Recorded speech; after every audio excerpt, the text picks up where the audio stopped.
You better be in the house when them street lights come on. Ain't that what your mama used to tell you? But I bet you when she told you to stay out the streets, she had no idea that the YouTube streets would take over the world. Uncle Juice, public figure Boogie, Baby Down So Raw, Detroit Gossip, and the most dangerous voice in Detroit, DawgfaceTV. Bitch, I talk more shit than Dawgface. They running shit from coast to coast. Welcome to the danger zone. 5, 4, 3, 2, 1. Let's go.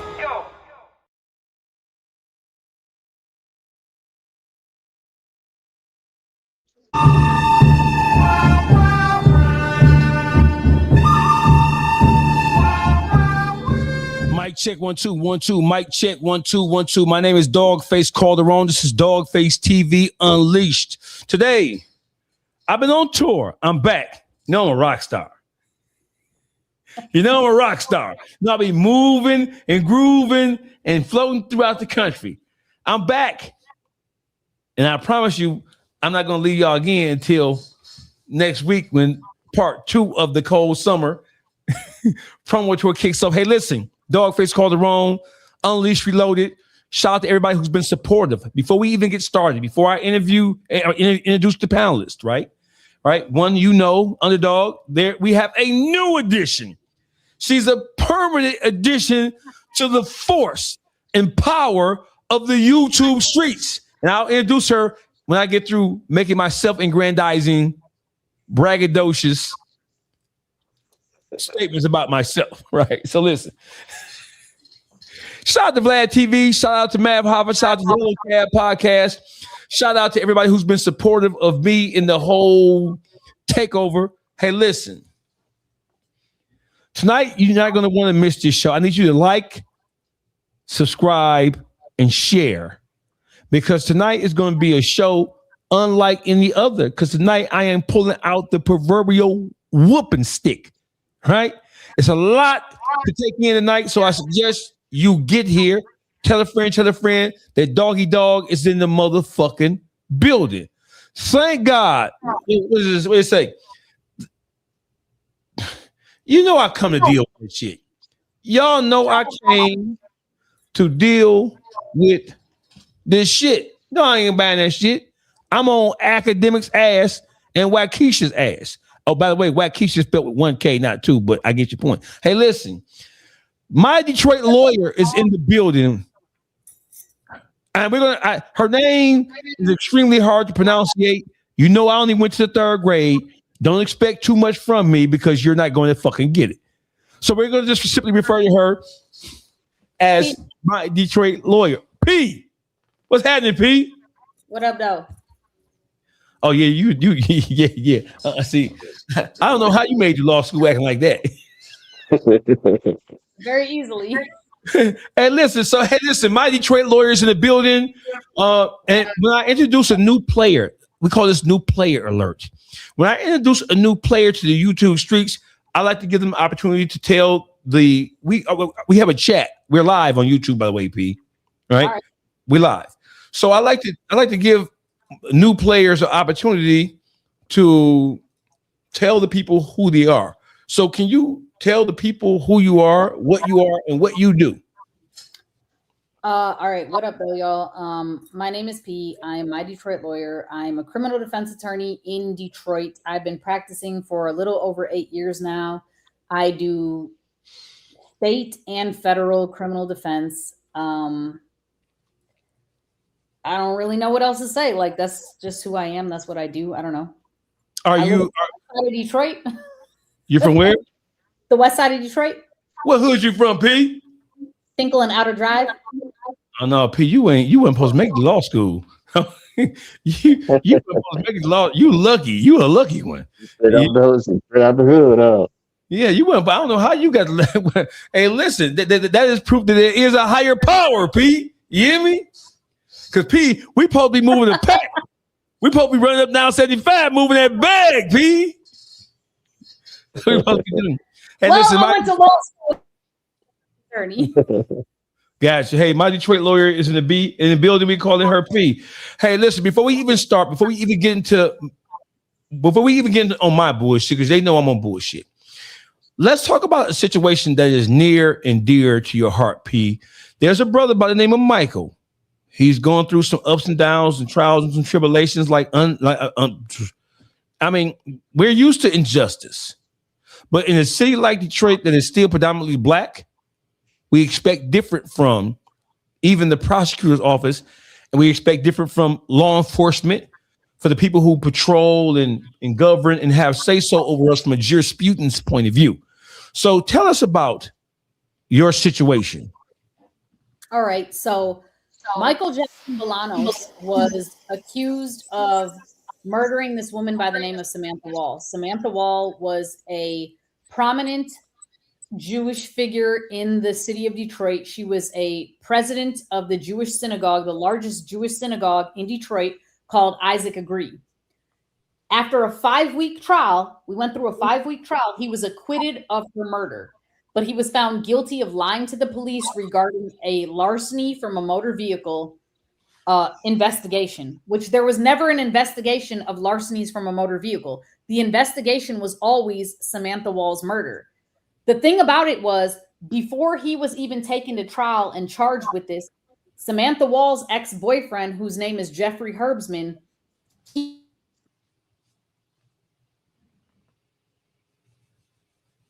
Breaking up. drove to Kalamazoo and he called the police and he said, I think I murdered my girlfriend. I had the motive. I had the opportunity. I was trying to outsmart people. They asked him, what was the motive? He was like, I was mad she broke up with me. They're like, what was the opportunity? He was like, I knew how to get into her house. They're like, why are you trying to outsmart people? He was like, oh, blah, blah, blah. He basically was like saying he was having a panic attack at that point. This is just, I mean, there's so much to say in just such a short amount of time. However, this black man was still put on trial for this. And this man, the ex-boyfriend, who's a white man, he was given immunity to testify against Michael Jackson Bolanos at trial. They gave him immunity for his testimony. They never investigated him. They gave him immunity to testify against Michael. Michael was acquitted of the murder. The jury was like, no way, he didn't do this. They acquitted him of the murder, but they found him guilty for lying to the police regarding an investigation of larcenies from motor vehicles because he had been walking around that night and trying to grab on little open door handles of cars and just go into cars or whatever.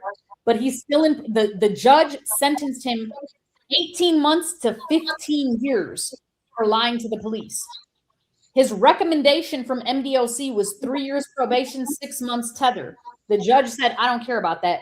She sentenced him 18 months to 15 years. His 18 months has been gone. It's been done and over with. His 18 months ended on June 9th of 2025. We are here today. He's still locked up today because Wayne County prosecutor, MDOC has given him parole twice. They gave him parole on July 1st, and then they gave him parole on July 29th. Wayne County prosecutor's office has stepped in. They've interfered with his parole both times, and now his parole has been suspended, and he's still in prison right now, and he's trying to get out of prison. We are actively trying to get him out of prison. This is insane. This is absolutely crazy. So I have a question. I have several questions. Sure. So her boyfriend, who admitted to all things surrounding her murder, they knew about his admission prior to the trial starting? Correct. So she was murdered on, she was murdered on October 21st of 2023. He admitted to this on November 7th of 2023. Michael Jackson Bolanos was not arrested until December 10th of 2023. Michael Jackson Bolanos's trial did not begin until June 10th of 2024. So yes, they knew about this man. So were you his lawyer in the trial? I was. It was myself and another individual by the name of Brian Brown. He had two attorneys. We both represented him. So did you guys know about the admission of her boyfriend prior to trial starting? We did, because it was in the discovery. The discovery packet included the fact that Jeffrey Herbsman had made this admission. It included the police report. It included the body cameras of him actually making the admission. It included the 911 call of him making the admission. It included all of that. Man, let me see, man. So prior to the trial starting, this is in Wayne County, of course. Correct. Right. So prior to the trial starting, you are telling me that her boyfriend admitted twice, at least twice.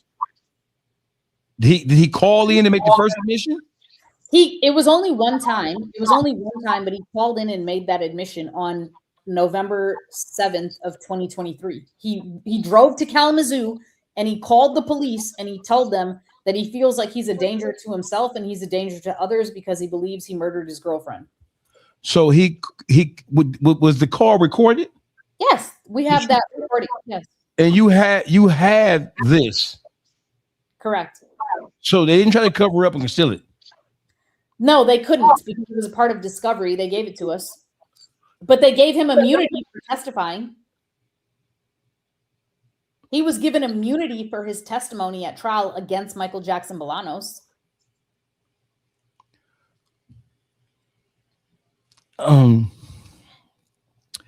Did he know Michael Bolanos prior to this trial? Did he know him? Trial. Did he know?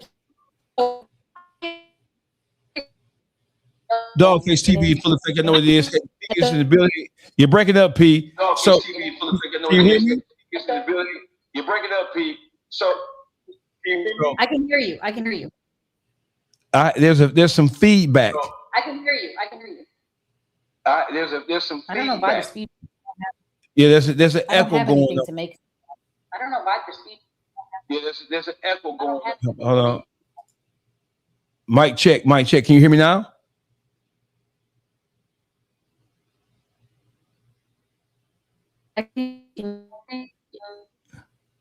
Mic check. Yeah, that's your underdog. That's your speak. I fixed it, didn't I? No, you got some major feedback going on. P, can you hear me? I can hear you perfectly. Yeah. Okay, I got you. So, yeah, underdog, you got some feedback coming through somewhere. I'm getting something. So, can you hear me now, underdog? I hear you. Okay, I got you. So listen, I'm gonna mute you up while I'm talking. Then when you're ready to talk, I'll let you. So did he know? Did the woman who passed away, and did her boyfriend who eventually admitted that he did it? Did they know each other? Okay, so the woman who passed away, her name was Samantha Wall. Her and her ex-boyfriend. There's a lot of things. So that was her ex-boyfriend at the time she was murdered. They knew each other. Michael Jackson Bolanos didn't know none of these people. He ain't got nothing to do with none of these. He doesn't know these people at all. He just happened to be in the area. Wrong place, wrong time. He don't know these people at all. So I'm asking you these questions because these are most like, just bear with me. I'm kind of slow, right? So slow. You're telling me that he was offered immunity to testify about what took place after they knew that he admitted to the murder. Correct. And you're telling me that he was offered immunity to the white Jewish guy was, we're just going to say white guy, but the white guy was offered immunity to testify against the black guy whom he never saw, never met, never had any contact with. And he was offered immunity to testify against him. Correct. You're understanding that.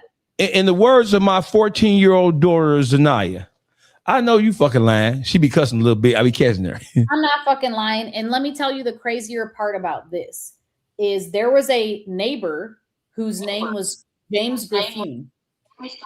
James Graffune happened to take his dog out to go take a shit at like around the 1:30 a.m. on October 21st. Okay.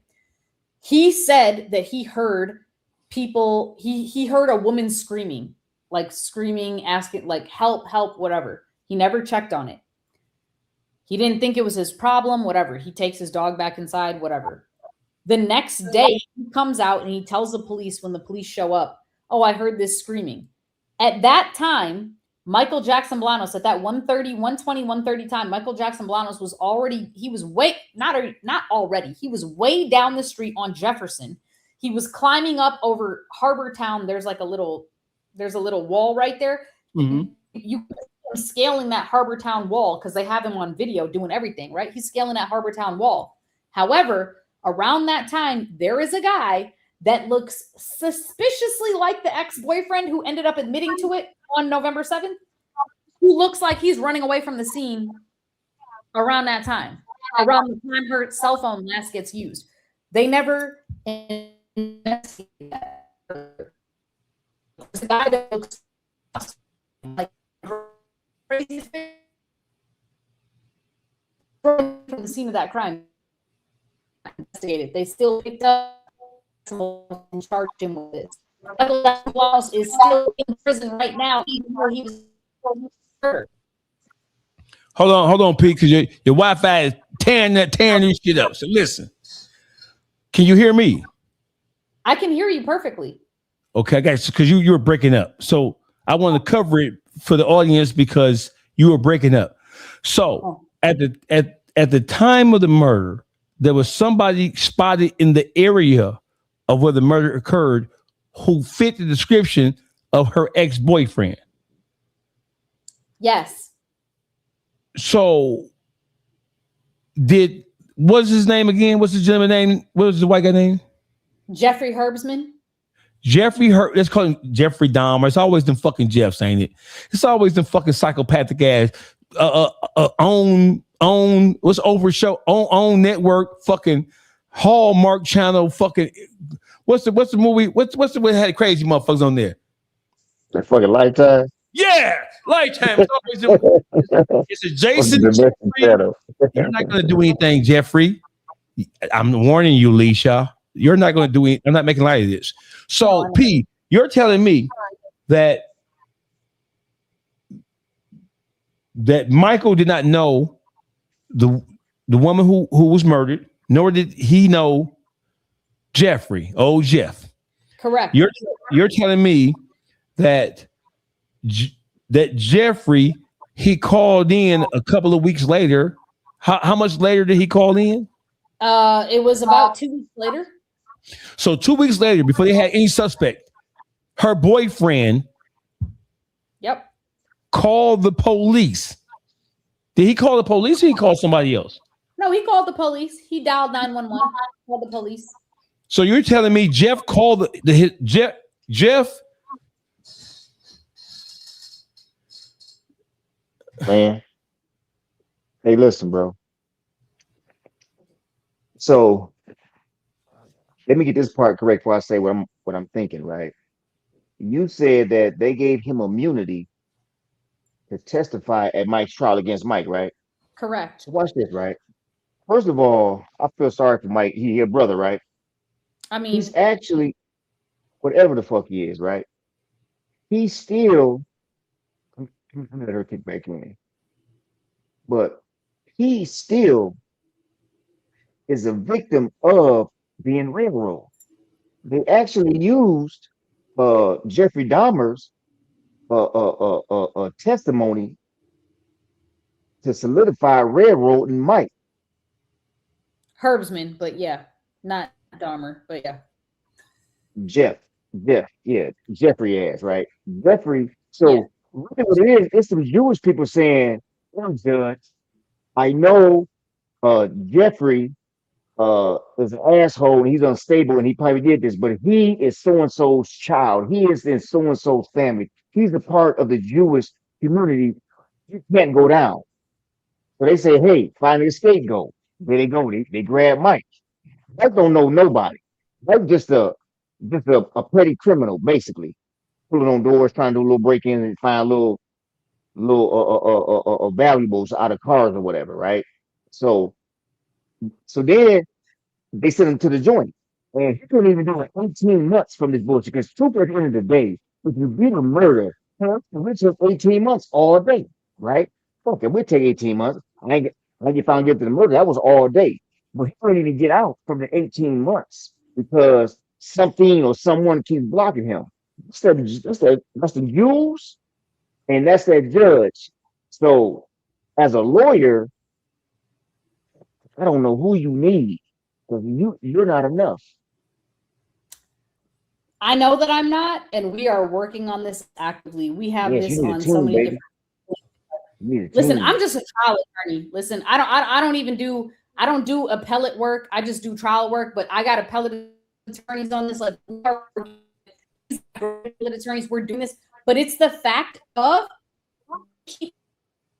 him, and they know the only reason they're doing this, the only reason they keep trying to keep him in prison is because they're embarrassed, because they know that they lost the trial.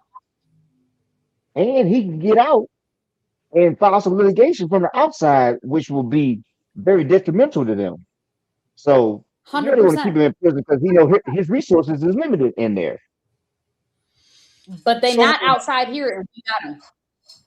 Hold on. Man, that's rough. That's a tight situation. Let me take my watch off, man, because my wrist sweating. Hold on. Hold on. So let me get this straight, P. So Yeah. Your client Mike was picked up for a homicide. Prior to him being picked up from a homicide, the woman who was murdered, her boyfriend called in 2 weeks after she was killed, and he admitted that he killed her. He described motive and opportunity in this phone call. Is that true? That is correct. You got it. Bingo. Hold on. No, hold on.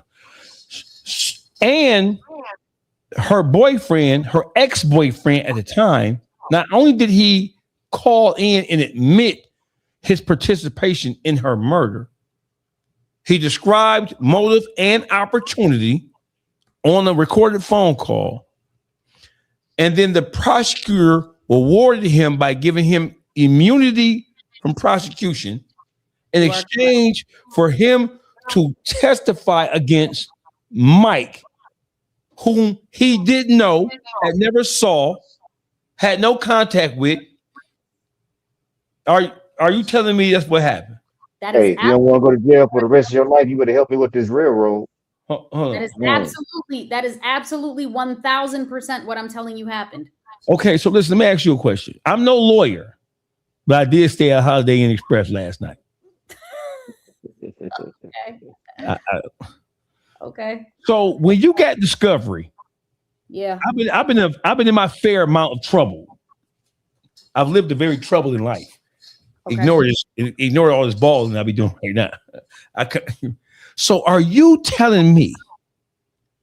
So when you got discovery, were you shocked? Did you know about the confession prior to getting discovery?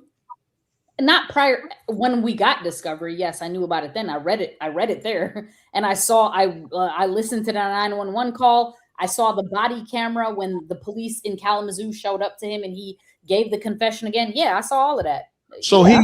he called the police in Detroit and told them. No, Dawgface. He drove to Kalamazoo. He called 911 in Kalamazoo. Then he told them this over the phone. Kalamazoo police came to him in a parking lot of a hotel, and he said it again on body camera. So I heard it on the 911 call. I read it in the police report. I listened to it on the 911. Then I saw it on the police body camera. I saw all of that. Hold on, let me get my angle right.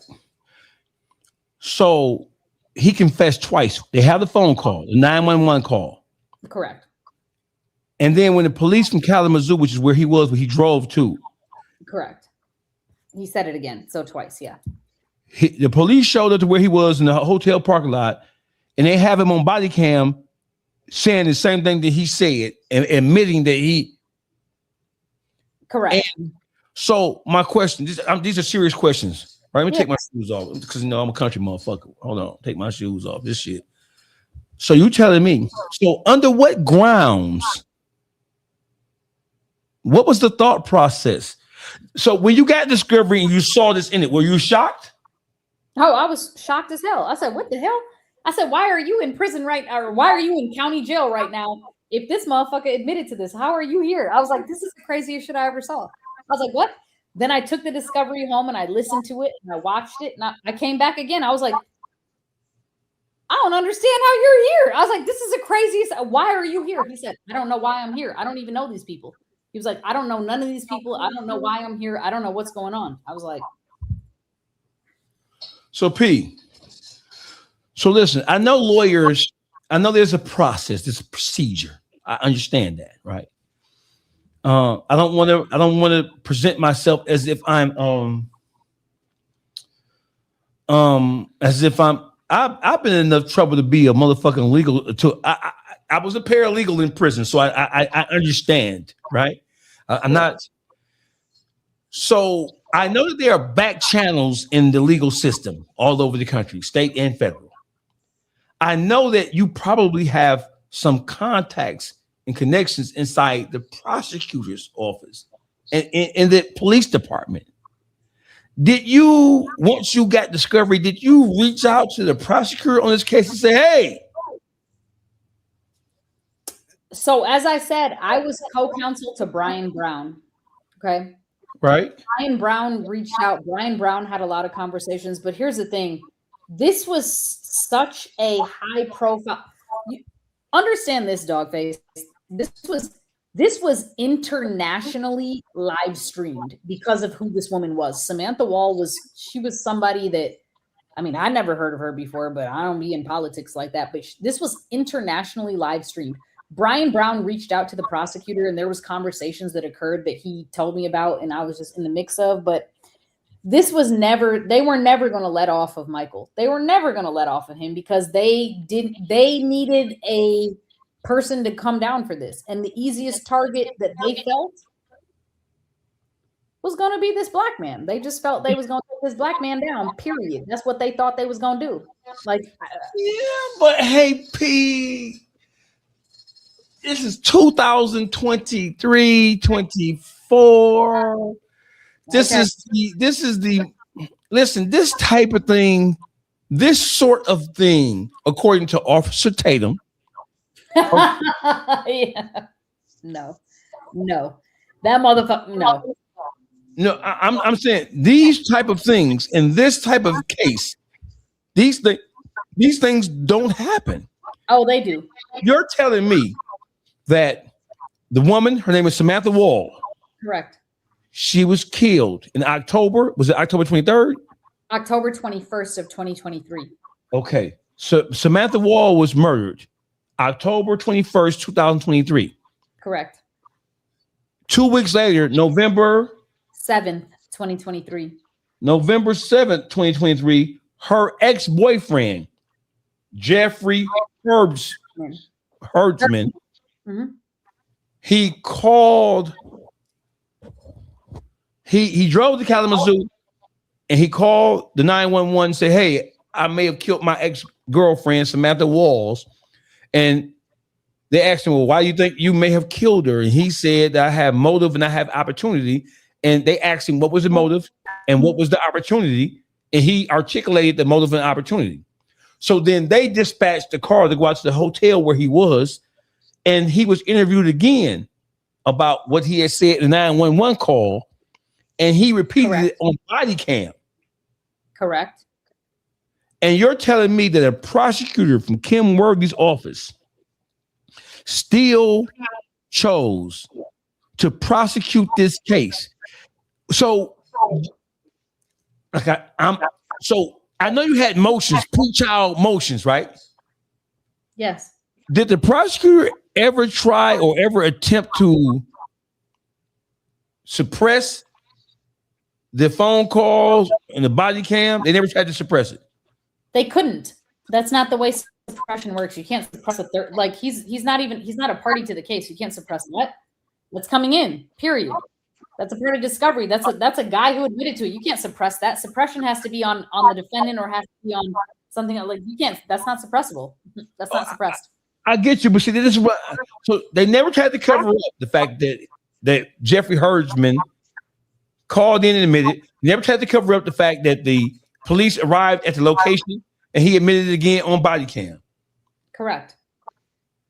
They didn't. But here's the thing: it would have been very difficult for them to have done that anyways. That would have been an automatic. Had that have happened, that's an automatic Brady violation. That's exculpatory evidence. That's what. Not saying they wouldn't have done it, because at this point, I don't think they're playing fair anyway, so it don't matter. But I'm asking you these questions because my Detroit lawyers in the building. Underdog. My name is Dawgface Calderon. This is Dawgface TV. This is the What's in the News weekly wrap up section. And who better to start this whole thing off than my Detroit lawyer? We're talking about the case of one Mr. Michael Jackson Bolanos, who was put on trial for the murder of one Samantha Wall, who was a prominent figure in the Jewish community, not just in the metropolitan Detroit area, but I'm assuming all over the world. And she was the director or founder, or she was what organization? She was the president of the Isaac Agree Synagogue in downtown Detroit, which is the largest Jewish synagogue in downtown Detroit. And so her boyfriend admitted to about 2 weeks after she was found dead, he admitted to doing it. Correct. And then he was given immunity to testify against a black guy who he didn't know, who she didn't know, and had no connection to her whatsoever. There was no connectivity at all. Under what ground did you question the immunity? Did you question why he was given immunity? We knew why he was given immunity before trial started, because right before trial started, there was a meeting in the judge's chambers where he was represented by counsel. The prosecutor was there. Myself and Brian Brown were there. And his attorney basically said that Jeffrey Herbsman was going to plead the fifth.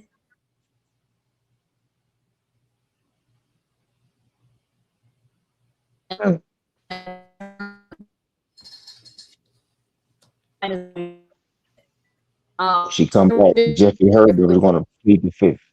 Hold on, Pete, you break it up.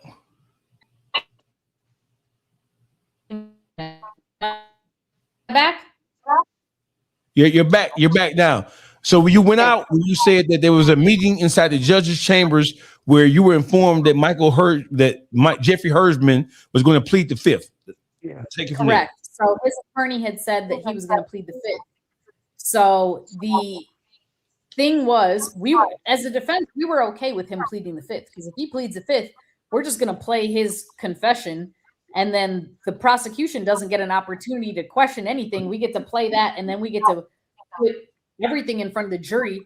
The prosecutor had a problem with that. The prosecutor got nervous about that, and so the prosecutor said, no.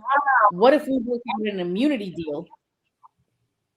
And we, as the defense, don't have an opportunity to interject in that. So that it then became between Herbsman's attorney and the prosecutor, and they worked out an immunity deal where if he took the stand, he was going to get immunity for everything that he said on the stand, which was use immunity. He was going to get use immunity for anything he said, because the prosecutor was like, we need him to testify. We can't just let the defense play his video. That's going to fuck our whole case up. So we can't let that happen. So that's what they did. What the judge said? The judge didn't get a say in this because this goes outside. Like, I don't know. I guess the judge could have said a lot of things, but the judge also could have not sent him to prison for lying to the police. So, I mean, what am I don't know. I don't know what these judges be thinking or saying or doing. Really, they're. Let me ask you a question, my Detroit lawyer. Do you feel that there is, like, what kind of attorney that can help you get to the bottom of this? It's not going to be an attorney that can help me get to the bottom of this, because at this point, like, we have attorneys that are working on getting him out. And I'm working on trying to do things like this, which is get this awareness. The more public pressure that's put on the Wayne County Prosecutor's Office, the more that they will understand that what they are doing is absolutely insane. And they are literally locking up a black man without any sort of call for that at all. What really needs to happen is when he gets out, there's going to be civil attorneys that are going to take care of that. But what really matters is that Like there's really no attorney. It's just like, who do we know in the inside that can make those internal changes to make sure that this type of, I mean, this is disgraceful. This is egregious. This is disgraceful. This is beyond egregious. Like, I don't even understand where we can get to. There needs to be a revolution. I don't think there's one attorney that can turn this over. You know, and I agree with you. Like it's the same thing with the Nolan Wells cover up. You know, 100%. like the more we see, or the more we push back, the more we see other people come in together to keep it covered. And you know, the Jewish, they ain't shit to me. That's just how I am. But they're a big deal to most people. Like they know how to move mob. Like they know how to have ties with the judge, with polices. Let me ask you a question. Let me. Sorry about that, brother. Go ahead, bro. Has Kim Worthy, who's Wayne County prosecutor, Detroit, for those who don't know, Detroit is centered in Wayne County. Has Kim Worthy come out to make any statement whatsoever about this particular situation? She made press releases in the very beginning when he was first arrested, right? But when they when they stopped his parole for the second time, which was July 28th, because he was supposed to get out of prison the last time, July 29th. On August 4th, I held a press conference. On August 3rd, she dismissed his case that she used to keep him in prison to get his parole suspended, which I know what I'm talking about might sound very crazy, but there's so much that it would take me forever to explain all of that. But on the day of my press conference, on the morning of August 4th, she released a press release to the media where she fully lied. She fully lied to the media and was like, Michael Jackson Bolanos is going out on August 26th. And I didn't know, or well, her office, I guess, said it. So her office was like, Kim Worthy didn't know that this 2020 case was put on him. And if she would have known, she would have never signed off on it. And she would have never allowed this. It's all bullshit. It's all bullshit. Their office this is one of the most high profile cases to come through their office in years. The amount of resources that have been spent on prosecuting this man after who we know admitted to this. Okay. They still expended ultimate resources prosecute this, for them to turn around and say that they didn't know they were suspending parole. They didn't know that they were keeping him in, or Kim Worthy didn't know. If she would have known, she would have let him out, blah, blah, blah. And then for them to say he's getting out on August 26th. No, he's not. No, he's not. Because what they did effectually suspended his parole. A suspension of parole, as I'm sure you know, Dawgface, I'm sure you know, because you said that you've been in a suspended parole means that's indefinite. Okay. So there is no coming up off of that. And her office did that knowing what they were doing.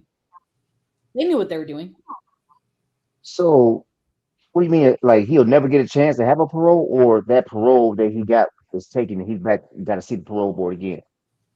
So he had to see, so that August 26th date was supposed to be the parole interview date. They knew that. But her office utilized that as the opportunity to tell the public he's getting out on this date. No, he's not. Y'all knew that was his interview date. However, his interview date actually already happened. It happened yesterday. He was interviewed yesterday. And the parole board, they were like, your parole is indefinitely suspended because Wayne County Prosecutor's Office has interfered and they've filed all these motions and done all these things that until we settle all of this and figure out what's going on, we can't release you from prison. But we back you getting out of prison because we've granted you parole twice. We want you to get out of here, but we can't. So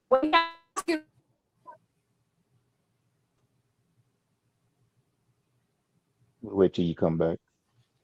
She can hear. I'm back. If she can hear us, go ahead. So truthfully, I don't believe that the parole board is supporting him as they say. Even though you're right, they probably is getting him a parole, right? But the parole board knows that this is just to save face for them. You know what I mean? This is just to save face for the parole board, so that it don't look like the parole board is his opposition, right? Like, we're doing our part, we're doing our part, but the parole board really can't do other than what whoever is really in charge tell them to do. But I'll tell you this though, right? I went through something similar like this. I did 15 years, 9 months, right? And I tried to get out, flop after flop after flop. So let me ask you a question. Them denying him or taking his parole, if this is considered a continuance, and if it's a continuance, is it a 12-month continuance? Is it a 24-month continuance? When I watch this, he'll never have a parole board hearing again, is what you're saying. No, he had one yesterday. No, he had one yesterday. Yeah. Okay, so watch this, right? And I know that your ultimate goal is just to get him out of there at this point. Like, I know this is a big old scheme behind the scenes that I cannot get to the bottom of. I just want to get you out of here, right? And I'm gonna tell you this is a cheat code right here, right? He has to parole out of Michigan. Put his place. They're gonna ask you like, hey, if we give you parole, what would your placement be? He has to have out of date placement. I guarantee you that it. I just want to ask you because I don't know, but why would that be the difference? Because they will feel like as long as he's not in the backyard, he cannot start no trouble. That's how they're gonna feel. Now, first, go. I'm listening, but that don't have, brother. So I get your point. Your point is if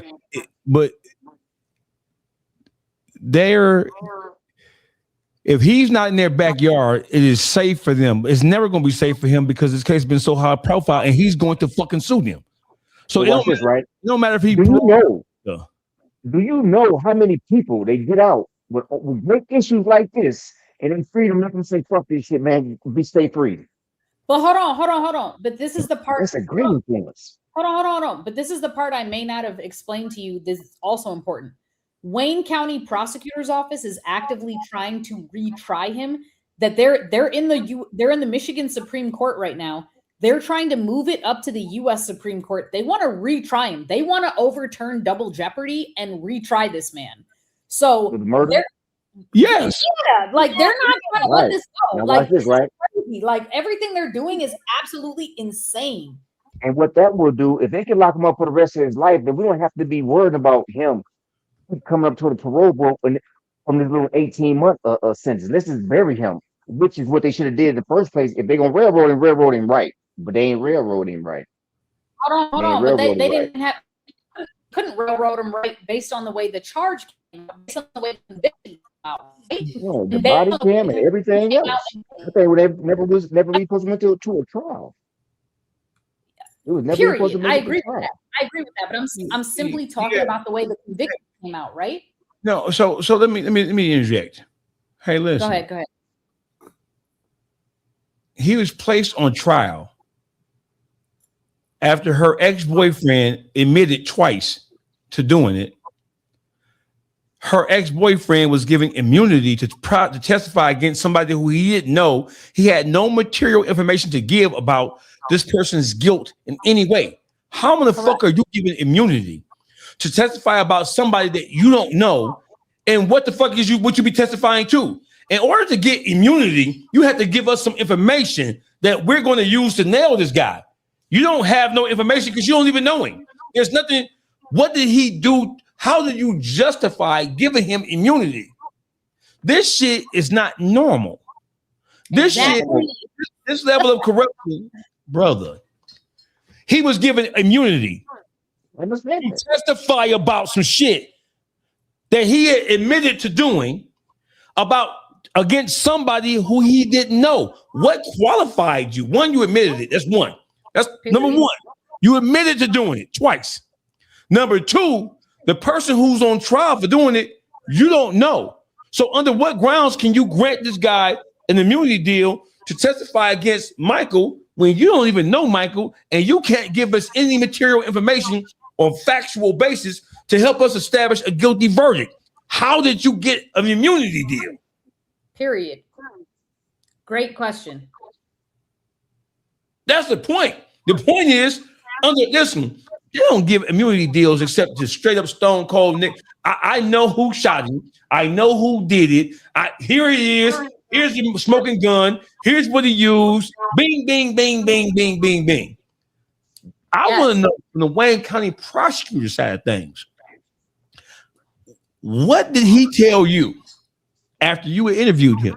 After listening to his admission twice, the phone call and then the body cam footage interview from the Kalamazoo, what did Jeffrey Herdsman tell you that convinced you to give him use immunity, which means that's like some little woozy shit in the YSL case.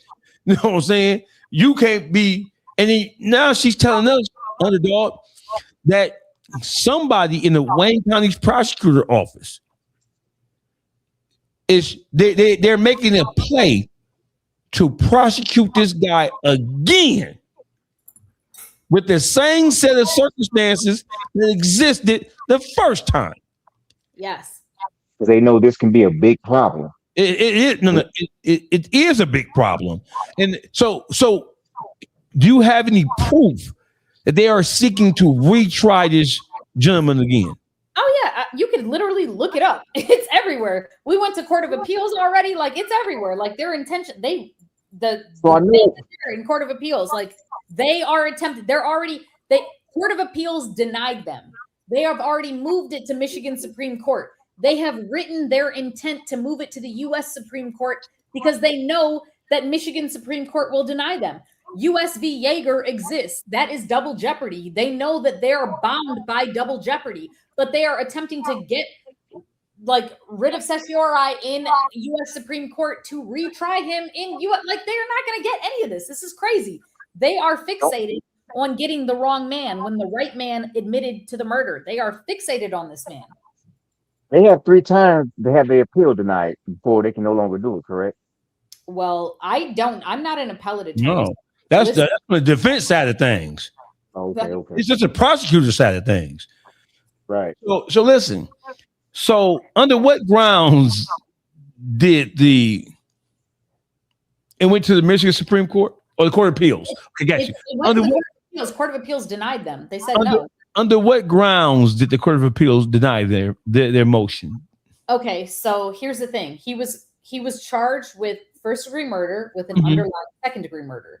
He was charged with home invasion with attached felony murder and charged with lying to the police about an investigation of larcenies in motor vehicles. Blah. We know he was convicted of that. Okay. Hold on. Quick. What does the larceny from car? What does that got to do with murder? It ain't got nothing to do with nothing. Was he on trial? Was he on trial for that too? Yes, he was on trial for all 4 of these charges. He was on trial for all 4 of these charges. Mr. Todd Perkins, the wonderful, the stupendous, the king of the hill. What's going on? Hey, Todd. Hey, what's going on? I haven't seen you in ages. I know. I've just been over here thugging in the trenches. You have. I mean, I see you on social media, though, doing your thing, though. Yeah, we were just, I was just explaining to them the charges, Bolanos' charges. Whose charges? Michael Jackson Bolanos. Oh, okay. Yeah. So that's so what did they do? Did they back off and let him out? Did they let him out on parole? now you know they won't do that. You know her office won't do that. You know they not that kind. You know they're no. It's not her office though. You know the Department of Corrections shouldn't be listening to what the office says. No. Right. They got full discretion. Department of Corrections has granted his parole twice. They have to stay because of what their office is doing. Wayne County Prosecutor's Office keeps interfering. MDOC has tried to release him twice already. Trust me. And everything that her office is doing is very shady, is very underhanded. They keep throwing their rocks and hiding their hand. But it's okay. I'm gonna keep calling them out. But in that case, the only person who has ever said that they did it was the witness that they used. I know the guy that gave immunity to, right? I mean, not only they gave him transactional immunity, they gave him blanket immunity. So he's the guy that I guess he's gonna walk away. And yeah, I mean, because you know, I've always believed in that cause. Y'all really did your thing in that case. I have other questions. Oh, And now that sorry. Mr. Perkins, as much as you can, and as much as you can, I have questions. So as much as you can, as much as you feel comfortable with, Right. so under what circumstances does Samantha Wall's ex-boyfriend call the tip line and admit to the murder? He didn't call tip line. Who he He called? called 911 himself. He just dialed 911. Kalamazoo. Okay, so he called 911. He admitted to the murder, and then they dispatched the police car to go out to where he was in the parking lot of a hotel in Kalamazoo, Michigan. And in the body cam, he admitted to the motive, and he admitted to having the opportunity to have done so. Under what? And they have two different recordings of this: the body cam video and the audio of him calling the 911. Under what circumstances does the Wayne County Prosecutor's Office justify giving this guy immunity to testify against someone that he has previously admitted to doing? I'm confused. I mean, to me, it's always been kind of a crazy case. I wasn't really as involved in it. I'm watching it from afar. I remember I was in court in Ohio, almost near Cincinnati, and I was on my way back. My son just started driving. The reason why I remember this, it's like a Kennedy moment where, you know, when our parents used to say, "Where were you when Kennedy got shot?" I was listening on the radio when the verdict came through. So I just remember that day. But leading up to that, I was kind of flabbergasted on how that prosecution took place, because, you know, the prosecutor himself, who's now working for the DOJ, I mean, I think he's a very talented prosecutor, but I mean, the jury just didn't buy it. You know, I mean, the guy is a thief, a liar, perhaps. I just didn't see this guy as a killer. He's walking around, to me, I'm talking about the defendant, but the guy, they just bought his story. I mean, he said he was having some episodic event, and that's what caused him to do that. And I don't know. I don't know. I don't know whether or not things were done by the prosecution's office.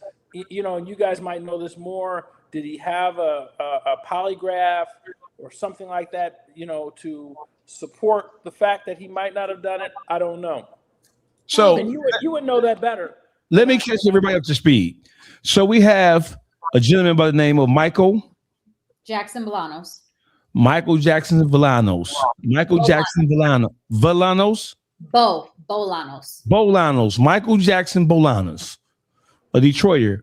He's put on trial for the murder of a Samantha Wall, who's a prominent Jewish figure. She was the president of an organization called the Isaac Agree Synagogue in downtown Detroit. Okay. So after her murder, approximately 2 weeks later, her boyfriend, Jeffrey Herdsman, he traveled to Kalamazoo, where in which he called 911. In the 911 phone call, he admitted to killing Samantha Wall. They dispatched a police car to go out to see him. He was in a hotel parking lot in Kalamazoo. The police, when they were interviewing him about what was said on the 911 call, they had it on body cam. So they have the 911 call where he admitted it, and they have the body cam video of him admitting it. This person, Jeffrey Herdsman, was granted immunity, the highest form of immunity. Like, you can get on the stand and say, "I did it, fuck you." He was granted the highest form of immunity after admitting to Sarah Wall's murder. Samantha Wall, excuse me. And the Wayne County Prosecutor Office granted him immunity to testify against Michael Jackson Bolanos, a person who he had never met. He didn't have any material information to offer that would have made him a qualified witness of any kind. He don't even know Mike. Correct. Now y'all gonna have to tell me some. You two legal minds. I'm, you know, this is one time you got me as a lawyer, and I'm speechless. I just am. I don't, you know, if I was charging by the word tonight, I'd be broke. As So would I. y'all see how I'm rocking in my chair? This is called the ghetto grew up on oatmeal rock. This is a rock of a child who grew up in an urban environment who was eating served sandwiches. This is the rock of a hunger pain rock. That's what it's called. She just rock. I just, you know, and Perna knows a lot more about the case than I do, but I just, you know, from the outside looking in, I just go back to the only person that's ever admitted having some involvement in this is the guy that they ultimately gave like transactional immunity. I mean, it's not even use immunity. It's transactional. No, it was use immunity. It was use immunity. I misspoke the other day when I said transactional. It was use immunity. But Todd, what about the fact that the guy running away from the scene around that 1:30 time, why does that look just like him though? Just like the dude who went and admitted to it in Kalamazoo. Why do those two figures look exactly the same? And you know, he to a certain extent, see, I haven't seen the body camera, right? And you all have seen all that, but I remember the 911 call where he's like, I think I might have done this or something like that. You know, grief stricken. The grief was real. It was guilt-stricken. You know, guilt-ridden, grief, guilt. You know, emotional. So I don't know. I mean, you know, it's easy to paint it. You know, my thing is, if I were the family, listen, if I were the family, I couldn't live with, you know, this guy, this black guy, broken houses. And yeah, he may be all these things, you know, no one likes a thief, but you know, I wouldn't want to be, I don't know how they could be settled with the possibility of the real killer not being brought to justice. You know, that's my thing. And I think that they're consoled or they believe that Jackson Bolanos is the actual killer. I think the family does. That's very sad of them to think that after a 5.5 week trial, when they sat there and watched all the evidence. That's very sad to me that because they're a family of very intelligent people. They are doctors. They're very astute individuals. You guys watched all of this evidence be put up, and y'all still came to the conclusion that this man did it after this guy admitted to it. He looks like he's running away from the scene. There's no DNA evidence of Jackson being like. I could go into it forever, but yes, Did Mr. Go ahead, Doug. Under what circumstances can an admission of guilt be used to testify on someone else like that? That's the part I'm not getting. I don't know how I can kill somebody and I can say, hey, I killed somebody, but then they let me testify on somebody else. Can somebody else even be a person of interest when I've admitted it? Well, because if here's it's going to you. Go ahead. What you say? Go ahead, Todd. No, I want to hear what you said. You know, I love hearing you. Well, they didn't investigate him, right? They allowed him to say that, and then they said they did an investigation of him, but they did not. He said he had a knife underneath the seat of his car when he made this admission. They confiscated the knife. They took the knife in for forensics testing. They extracted hairs from the knife. They never tested the hairs from the knife, okay? They raided his home. They didn't find anything of any sort of interest in his home. They didn't find out what clothes he wore that night. They didn't go to the synagogue that he said he was at to try to get the clothes that he was wearing that night. They didn't try to extract video footage of the synagogue that he was at. They extracted all the video footage of where Bolanos was every minute of every second. They didn't try to do that for Herbsman. Herbsman was on a bike. They took a photograph of Herbsman's garage where a bike was there. Later on, they admitted to the fact that Herbsman ended up selling the bike a week later. They never did any forensics testing on that bike because they said they did flat camera testing, and his license plate wasn't in the area. He was an avid bike rider. If you're going to commit a murder, you're probably going to leave your phone at home. You're probably not going to drive your car to go do it. He lives within biking distance of her house. He drove it. He probably rode his bike to her crib, probably murdered her there, which is why he's running off of camera. I believe that's him running off of camera there. But why did no one care about the fact that he sold his bike literally a week after the murder? The OIC admitted to the fact that happened, but no one looked into that. Like, there's so many things about this guy had a bonfire the couple days after her murder, which we just got news of. He probably burned up all his clothes and everything. Why didn't anyone try to? Why didn't the synagogue get the cameras? Y'all got the cameras for everything he did. Go to the synagogue and get the camera footage of this dude. No one tried to do that. There was never an investigation that happened of this guy. They just took his word for it. They're like, oh, you're tripping on weed and your little pills? Cool. All right, bro. Have fun. You were tripping. You didn't kill her. I got the answer. I don't know why y'all haven't seen this.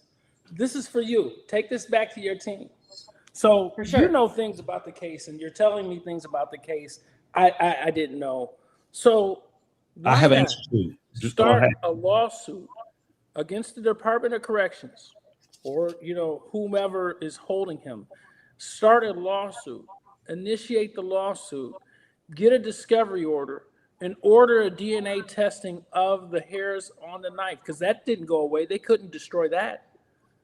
You understand what I'm saying? So, I mean, hey Todd, are you interested in doing this? I wouldn't mind doing it at all. Todd, you down? I wouldn't mind doing that at all, because look, if they didn't test those hairs, you understand? If they didn't test the hairs, then definitively, if you tested those hairs and they came back, I mean, look, at this point, now here's the reality. The reality is they probably couldn't even convict him at this point. You understand what I'm saying? Because but you would get Jackson Bolanos released. You understand what I'm saying? You would get him released. I mean, he is guilty of what he was convicted of. He was guilty of what he's convicted of. With CTA or CIA? CIA. Yeah. I mean, I don't. This Jeffrey Herbsman, what does he do for a living? I don't know. He was a data analyst for Stryker, and he's still a data analyst. Like, he's he's got a PhD in data analysis or whatever. But at the time of the trial, he was a data analyst for Stryker in Kalamazoo, which is why he drove to Kalamazoo that night. What is Stryker? Stryker, I don't actually know what Stryker is. Stryker, I want to say it's like a pharmaceutical company. It may not be, but Stryker is some big like facility in Kalamazoo. It's one of their major industries, like one of their major factory type of industries in Kalamazoo. I don't exactly know what they do. 100% I don't. I mean, I just thought it was a medical device manufacturer. There you go. So medical something, but he's a data analyst for Stryker, or was one time. Jeffrey Herbsman. I'm a conspiracy theorist. Right. I'm a student of history. I'm a COINTELPRO. I'm from that era, like for real. Black Liberation Army, Panther Party, SNCC, the NAACP. Give me the conspiracy. Jeffrey Herbsman. He is no ordinary citizen. There's no way that the Wayne County Prosecutor Office would put themselves on the line. Man, Kim Worthy's been under a lot of scrutiny, and Kim Worthy has been cavalier. I'm going to use the word cavalier, right? She's been cavalier in some situations, and she's been a bit aloof in others. But there is no way that I don't see it. This is beyond her control. There is no way Kim Worthy would sign, even though she had to have done it. There is no way of her own free will. You can't convince me that this isn't one of the most troublesome things that she has had sleepless nights about this. And I believe that she's a stone cold person, but there's no way that Kim Worthy would have free will signed up. Come on. May I say why I don't like? Okay, if she had sleepless nights about it, it must have been throughout the trial. But for you to have continuous sleepless nights about it when you are proactively interfering with his ability to parole does not make me feel like you are having. No, but what you're missing, Perna, what you're missing is that he's saying that there's influence behind the shadows that are pressing Worthy to do this. That's what he's saying. And you know something? I'm telling you, it takes some real conspiracy thoughts. Let me say that before you go. Hey, Perna, I'm not joking. Your life may be in danger. Man, I thought that, brother. I thought that. Because you're not allowing this thing to go away. You're a vocal. Allow this to go away. No. This is not normal. This is not the normal Three Stooges, Laurel and Hardy. We got some stupid ass DPD, respectfully investigators who have been bumbling and stumbling the evidence. This ain't got nothing to do with that. Yeah. In Detroit, you have the CSI because it happened in Detroit, right? Yeah. Or did it happen in Wayne County? This happened in Detroit, but also Wayne County. Okay, so this is not the normal Laurel and Hardy Three Stooges act from the DPD, right? They presented all the evidence. The Kalamazoo Police Department presented all the evidence. For you to give this person immunity to testify against somebody who he did not know, that is not normal. And listen, Kim Worthy is a bad motherfucker, but Kim Worthy is not even this brazenly conflicting. This shit, and now the same prosecutor is at the DOJ. Perna. I have information about that too. That for later. Jeffrey Herdsman has ties to something beyond Stryker, which is a pharmaceutical company in Kalamazoo, Michigan. Jeffrey Herdsman is no regular analyst. He is no regular PhD grad whose specialty is a simple data analysis for Stryker. That is a cover.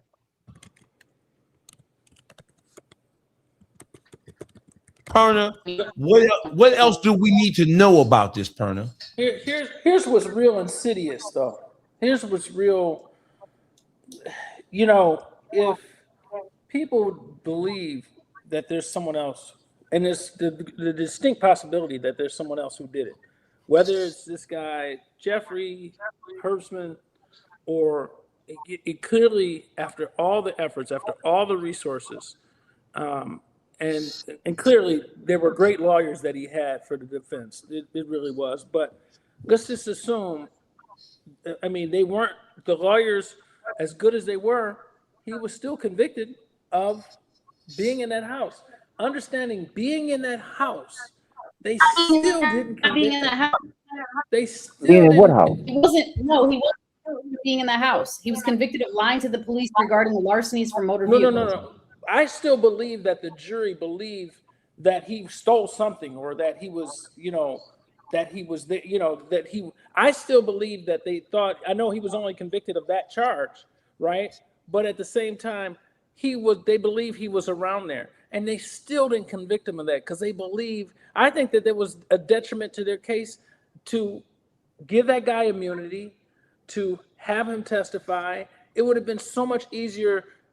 Obviously you all would have called him anyway if they hadn't given him immunity, and then he would have taken the fifth. But then you wouldn't be able to call him if you knew he was going to take the fifth. It would have been a much better case had he not testified and done anything at all.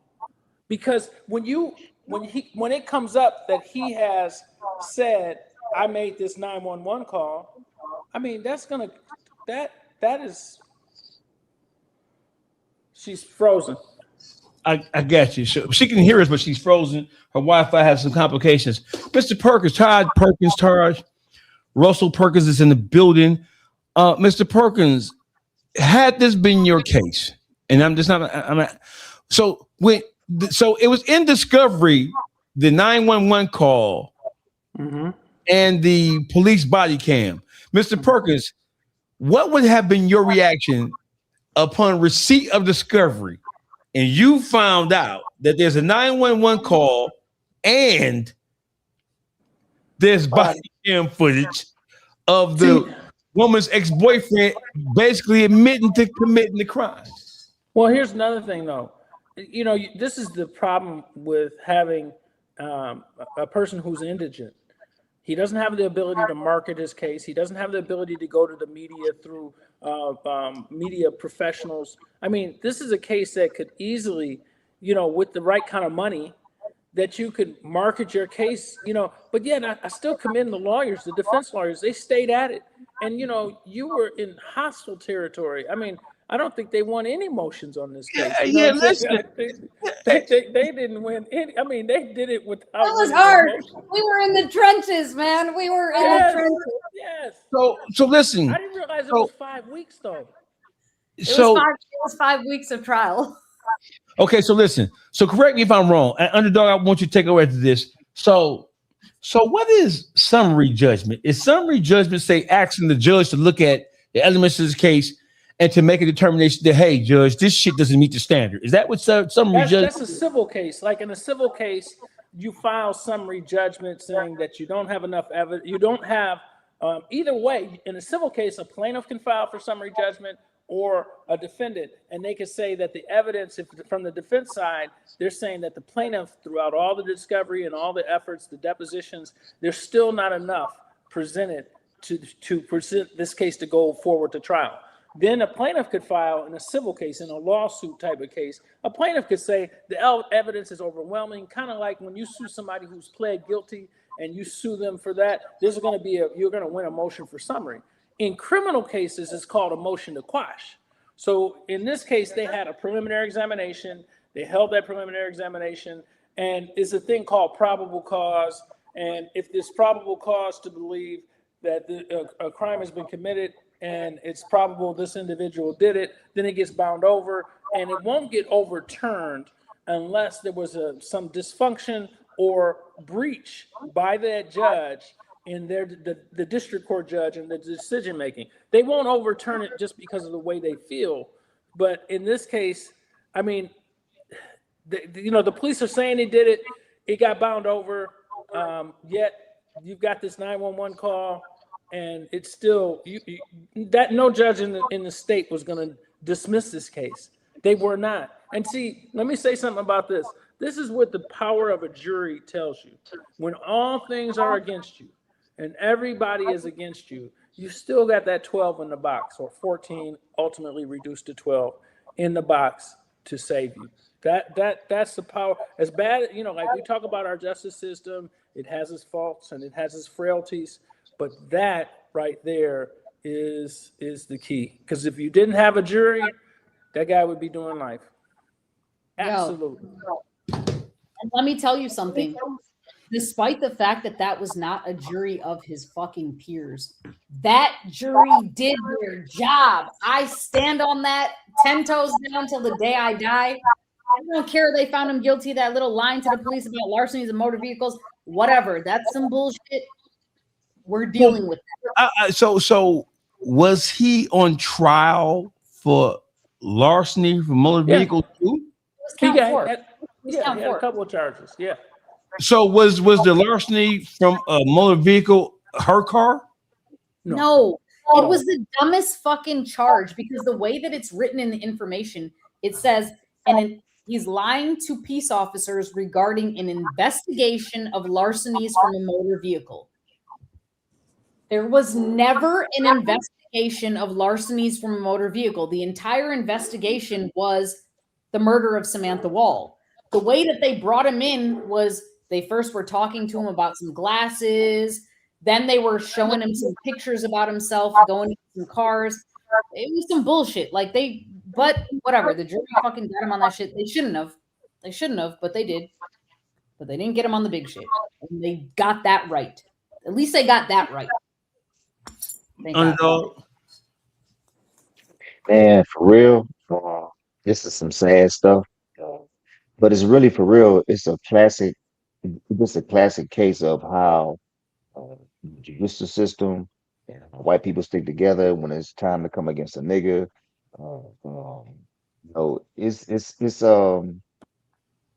It's a sad thing, right? Because like this is going to happen. This is going to continue to happen. It's a pattern.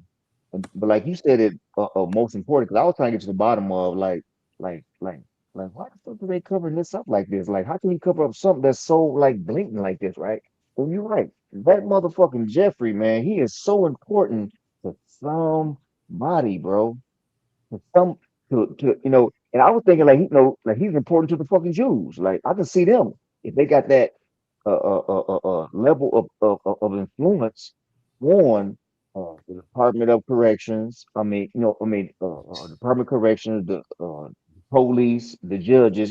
Sometimes they had their hands in it so deep to where they don't care if so and so catch a case. We get him off of it. They know that they have that power to do so. You know what I mean? But like, I'm trying to figure out like who's the important person? Like, why is this person able to admit a murder and still cover it up? And he's very important to somebody, bro. He is very important to somebody. No, I think what it is that, the Black community is really the only community that doesn't have solidarity and power. Like that's a real presence of power. I mean, everybody, but they use us. They take from us, and they use our votes, our presence, our, some might even say our style, all kinds of things that they take from the Black community, but we're not unified enough, and we're not, we don't hold it, in any form of solidarity on a grander level. And yet, you think about it. Look how powerful the Jewish community is. Yet there's 16 million Jews in the entire world. 16 million, maybe a little bit more, a little bit less. But but yet sticking together. And even in something like this, because I guarantee you, there's some people in the Jewish community that probably do feel he did it, but they're not going to speak up because they're unified. Many of them are unified. I imagine you're going to have some outliers.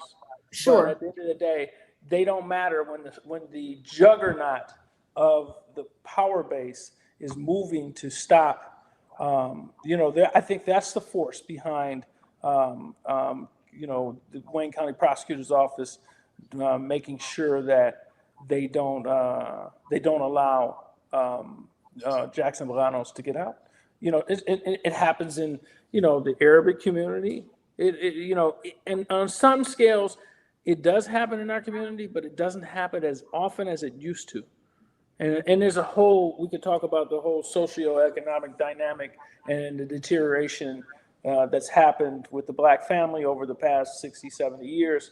But, and how that might have been how that was by design.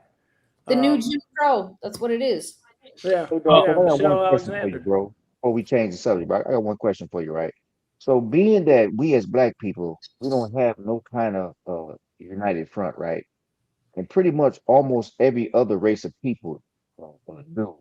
And we consider any race of people that's united when compared to a not united race such as Black people, when we consider them like the powers that be over them, like over us, like anybody that's united can be a power that be over us. Well, I just think I look at it like this. Did you ever watch NFL films with Nick? I think Sobel used to do it. He talk about these great games, and I always think about. You remember how big? What's the guy, the running back from Houston, Earl Campbell? Earl Campbell's running into the end zone. He's 240, 230, 240. And Jack Tatum's 175 pounds. But yet Jack Tatum uses all his heart, all of his weight, and all of his sinew to have that massive collision and to use that to, ultimately, I mean, Earl did score the touchdown, but the collision was massive, So in that situation, people who have solidarity, and I won't say black people don't have it at all. We do. But all we have to do is flick the switch. I guarantee you, if we flick the switch, power will instantly come. And that's what people, I think many people are afraid of, so, but you're right. Anybody who can get along and have some cohesiveness and some unified front, then they're going to have power. May not be as much as the majority power, but it's enough, right. And what they've done now is they've watered black people down enough that we're not even the second choice anymore. That's the Latino community. We vote in such low numbers. But again, all we have to do is click, turn it on, and that's all they need to know. Okay. My Detroit lawyer, is there? I want you to close this particular segment out. And I was dead ass serious. I know I'm probably froze, but I was dead ass serious about this. Jeffrey Herbsman is not a normal U.S. citizen. There's something afoot here. It smells like a Tom Clancy novel. I don't know if you guys are fans of Tom Clancy, but this is some Tom Clancy ass shit. I've read every book that Tom Clancy has put out. This is some motherfucking Black Hawk Down ass shit. So go ahead and say what you need to say, because I have several more topics that when I have the brilliant minds of both of you people, me and Underdog, we combined. We went to the 10th grade camp combined. We don't know nothing about this shit. Listen, for right now, I will leave it on this. The prosecutor's office put out a statement, and their statement was put out on August 3rd or August 4th. I have a comeback to that statement that's coming out on August 26th. They said something, and they said that he's getting out of prison on August 26th. I'm going to show them every reason why they're wrong, every reason why they lied, and every reason why I am not standing for that. They cannot tell lies to the public and think that that is okay. We are not just going to be satiated with the lies that they're giving. They could tell the truth, and then we can eat that, or they could tell lies, and then we're going to continue to put pressure on them, or at least I will. I don't know. So I'll leave it at that for now. Having said that, there are a couple of more issues that I know time is valuable, so I'm going to try to make the most out of my opportunity to talk to both of you wonderful people. So we have a sister. Her name is Denita. She owns Barbecue Central, which is a barbecue restaurant located on the west side of Detroit. She has recently come under fire by members of the Albanian community, particularly a person who owns a Coney Island on 8 Mile, I believe, called V's Coney Island. And they questioned her, and they have been, in my mind, they've been attacking the sister. I want you guys to hear what she has said, and then we're gonna do some follow-up. Quick, because it's just things that's going around, and somebody from Coney Island want to say something about being a hater. Ain't nothing hating over here. When I'm doing the same business that other Black businesses are doing, as far as soul food, barbecue, whatever the case is, you will never hear me say nothing bad about anybody else. I'm not in competition with anybody else. Actually, I tell them to go there if it's something I don't have that I know that they have that I don't have. But the thing it came about is, don't act like you're giving us something that we ain't already known about and been doing. We've been patting out burgers and putting it between two greasy sliced pieces of bread. Our mama was doing that back in the day. So this whole thing about like you're doing us some type of, no, we're doing y'all a favor, because y'all, that's why y'all come here. Y'all come here because we spend that bread. Y'all come and set up businesses in Detroit because we spend the money in Detroit. Nobody can't go to Oakland County, Macomb County, Shelby County, wherever, all these can't go. They come right here. They're very strategic.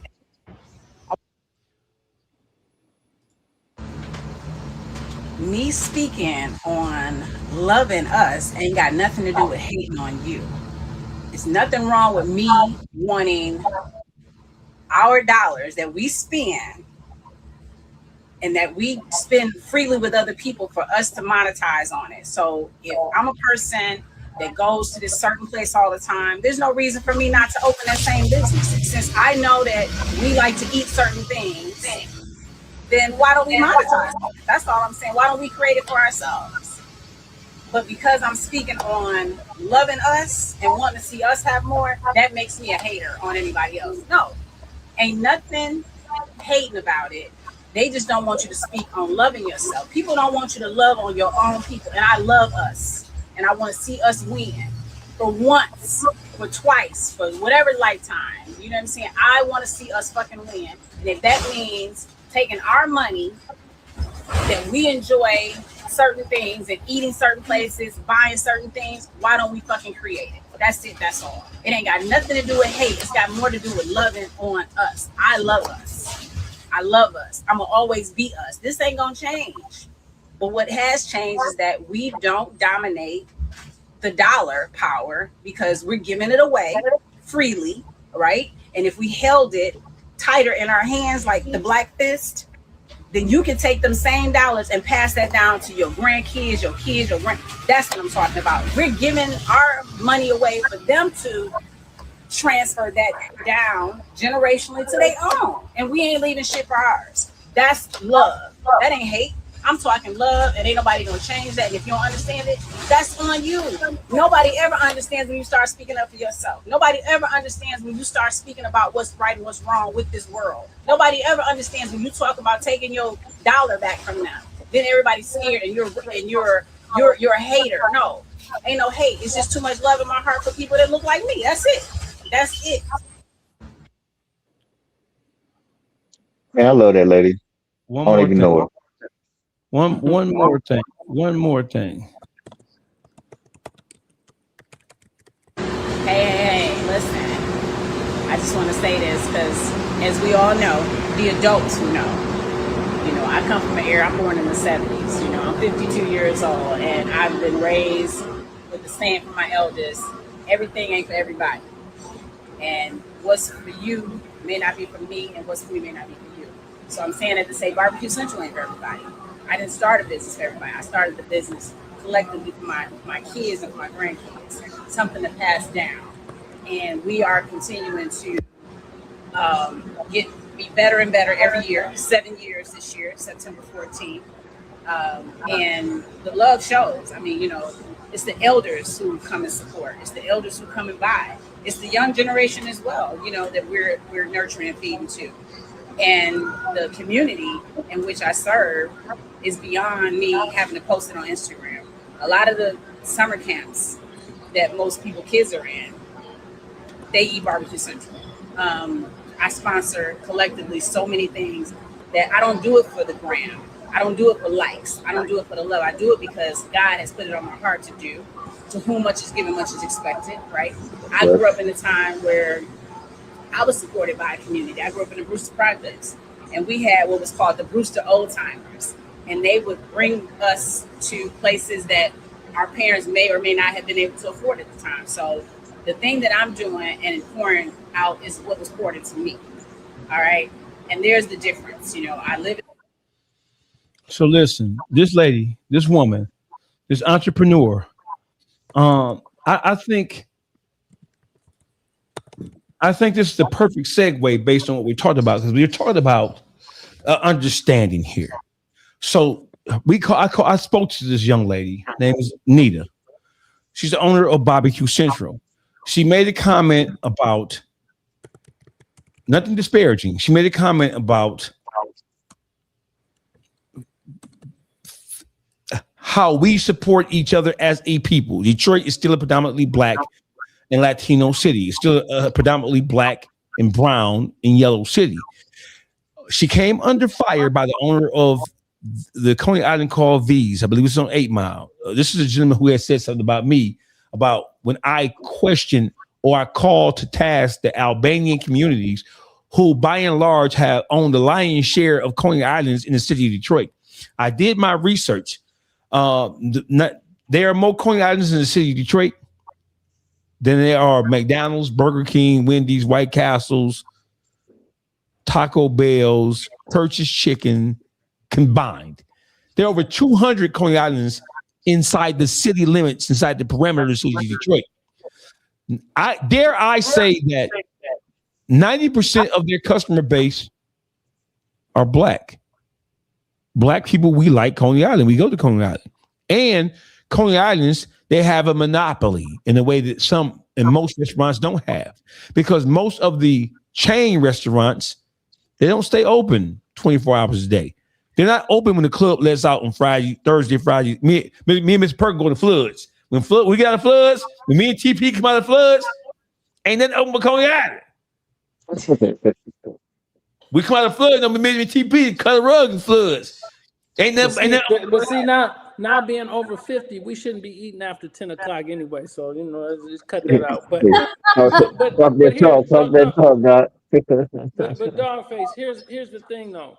Why is it that anything that's uniquely black has been turned, when you see it on a national scale, it becomes anti-American? It becomes something that is people turn their nose up at. What that should do, it should draw us to wanting to do more of that, because it's almost like voting. The more people don't want you to vote, the more you kind of recognize there's some reason why they don't want me to vote. So I need to go find out more about this. You know what I'm saying? And instead of, just lingering around and just, I used to work when I was before I went to law school, I used to work for the Democratic Party, and I used to be running around to different polls. I could see people who walk right by. I mean, and wouldn't come in all day. I mean, they walk by going to the corner store 3-4 times and just wouldn't do it. But we don't recognize our power. So this lady is clearly recognizing her power, and she's seeing the backlash from it. But that backlash should fuel everybody wanting to go to Barbecue Central. Everyone go on down there. I know we're on the Dawgface show and people got to pay for this kind of advertisement, but we're going to give it to this lady because clearly we need to support her. I go to Barbecue Central, even though I don't eat red meat or pork, but they got some great chicken. I definitely, I haven't getting on my black card. I eat the chicken. The yard bird is for sure, but they have great sides. I mean, it is a clean, nice, and something. The customer service is great. So I go there and I mess with them. So I suggest that we all take our asses down there, take our twos and fews. And if we spend our twos and fews, why is our community, here's one more thing, and I'm gonna let you go back. Our money stays in our community less than a couple of seconds. Now, I think the people who have mastered retaining money in the community is the Jewish community, where it stays in for a lot longer than any other culture. And that has an effect that grows power exponentially, financial influence, and just pure power. Like I said, 16 million people in the world, yet we understand the Jewish community's they're getting it in. Miss, before you go on, listen. So I spoke to this young lady, and she was going back and forth with the owner of the V's Coney Island. And in my mind, the owner of V's Coney Island was being disrespectful. He's an Albanian guy, young guy. He talked, I've been in prison. I'm just like you guys, and blah, blah, blah. He's very challenging, disrespectful. You can't say that. You just like us. You can't say that. I wanted to ask. Tell me they just like us. No. I wanted to ask a question. Maybe I'm just catching up to this. In what way is she disputing with someone? Like, what is the dispute that she's having? She's doing her thing. She's got a business. She's doing her thing. What's the dispute? Like, who's mad at her for doing her thing? I'm what? He is challenging her because he feels like that he is leading the way in the restaurant business when it comes to catering to black people. And here's the thing I want to say. So listen, she sent me all the back and forth on the post. Most of the people who are attacking her on the behalf of this guy, don't say it. Please don't say it. Most of the people, I have the text messages. Most of the people who are attacking her, calling her a hater, even though she didn't say anything negative about V's Coney Island, most of the people who are attacking her are black people. Yo, my question is this. On what basis is there even an attack to be had? This woman has a business. She's doing her thing. Whoever that dude is, he's got a business. He's doing whatever he's doing. What is just because they're both in the restaurant industry? Like, that's the attack there? Like, why? He's mad. He got people he could serve. People are coming to his restaurant. He should serve those people. People are coming to her restaurant. She's serving those people. Why is there? I don't even understand how this is even a thing. Like, and then he's saying, I serve more black people. Like, sir, what the? Yo, man, I don't get a lot of shit. Hey, it had to be. Here's the thing. It had to be.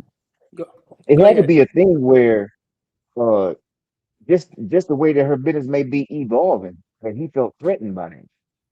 Man, it's threatened by everyone's thing. Just get on your game, stay on your shit. Like, mind your fucking business, stay in your lane. Why are you mad at this lady? Let her get her money. No, it's interesting. Before y'all sent me the link, I was watching Django. And then Steven was on there.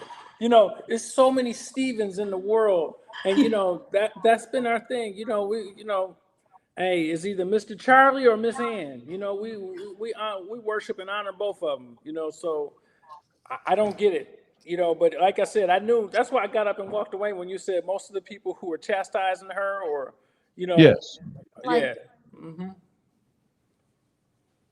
I don't know. It doesn't make any sense. It's always our own people, but it's actually it's a part that's programmed into us, right? Right. And you know, whenever you got something that's programmed into you that is not productive, then you know that's a cycle that needs to be broken. And we have not came up with the tools. Well, the tools are out there. We don't use the tools to break the cycles. Because if we break that cycle, then we turn back within, which is self, and self is black. You know what I mean? So I feel like, you know, we ain't gonna never have that because, like, you know, our people are already they in a damaged state. So you know, if you drop glass, it depends on how hard you drop it, is what's going to determine how many pieces it's broke. Or a vase. Sometimes you can drop a vase and the corner of it chip off. Okay, we can glue that back on. That's a simple fix. But we have been damaged to a point to where our fix is not simple. You know, our fix is not simple. And this is what you can always expect from black people. And I feel like it may be sad that I say this shit, but if you don't have any kind of motherfucking plan, you can have that motherfucker black proof.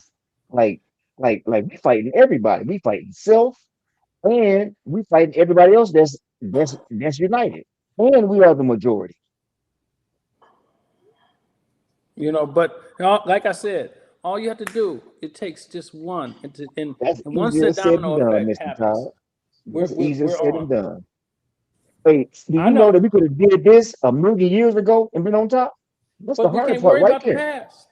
That's the hard part though.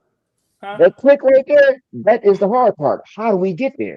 Oh, I'm not saying it's not. I'm not saying it's easy. Don't get me wrong. I'm not saying that. But what I am saying is that recognizing that I don't know what the crescendo or the aha moment is that's going to spur that click to happen. But it's just, you know, my wife talks about it all the time, even with my own development, that you're right there on the precipice of something that is great. And I think that even black people know that. You know, my younger brother, you know, the one that's a judge, my younger brother says this. He said, the world is run through the eye of the black man. And that includes style, how people talk, how people walk, how people do anything. And in our community, really, even though we have all that, in our community, historically, it's the woman that's upheld us, but now you got this separation because it's now in a sense that we're so disconnected. You know, with the family structure, I always say that. You know, why did we have a welfare system that didn't allow a man into the home? why did we have, in 1907, I always use this statistic, we had more black families that were married, more black people were married than white people on a percentage basis.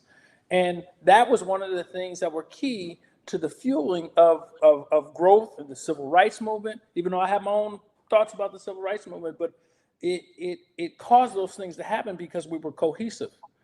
Now we're not so much. And I agree with you, right? Like a part of breaking the cycle is like we have to start reproducing and giving birth to living examples. So, a living example is what? A living example is actually black people going to Barbecue Central even more so now than they was in the beginning. Like if you haven't tried it, now you got a reason to try it. You know what I mean? So And it's great. to And I'm me, telling you, I can give them a plug, a shameless plug. It's great. It is a great place. yeah, breaking that cycle is being a living example. And if you living, we have to be able to reproduce a living example.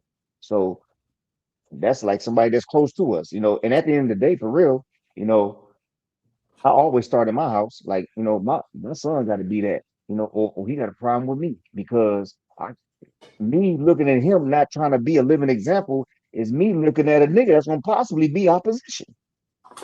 Say If that he ain't again. trying I to be a couldn't hear living, you.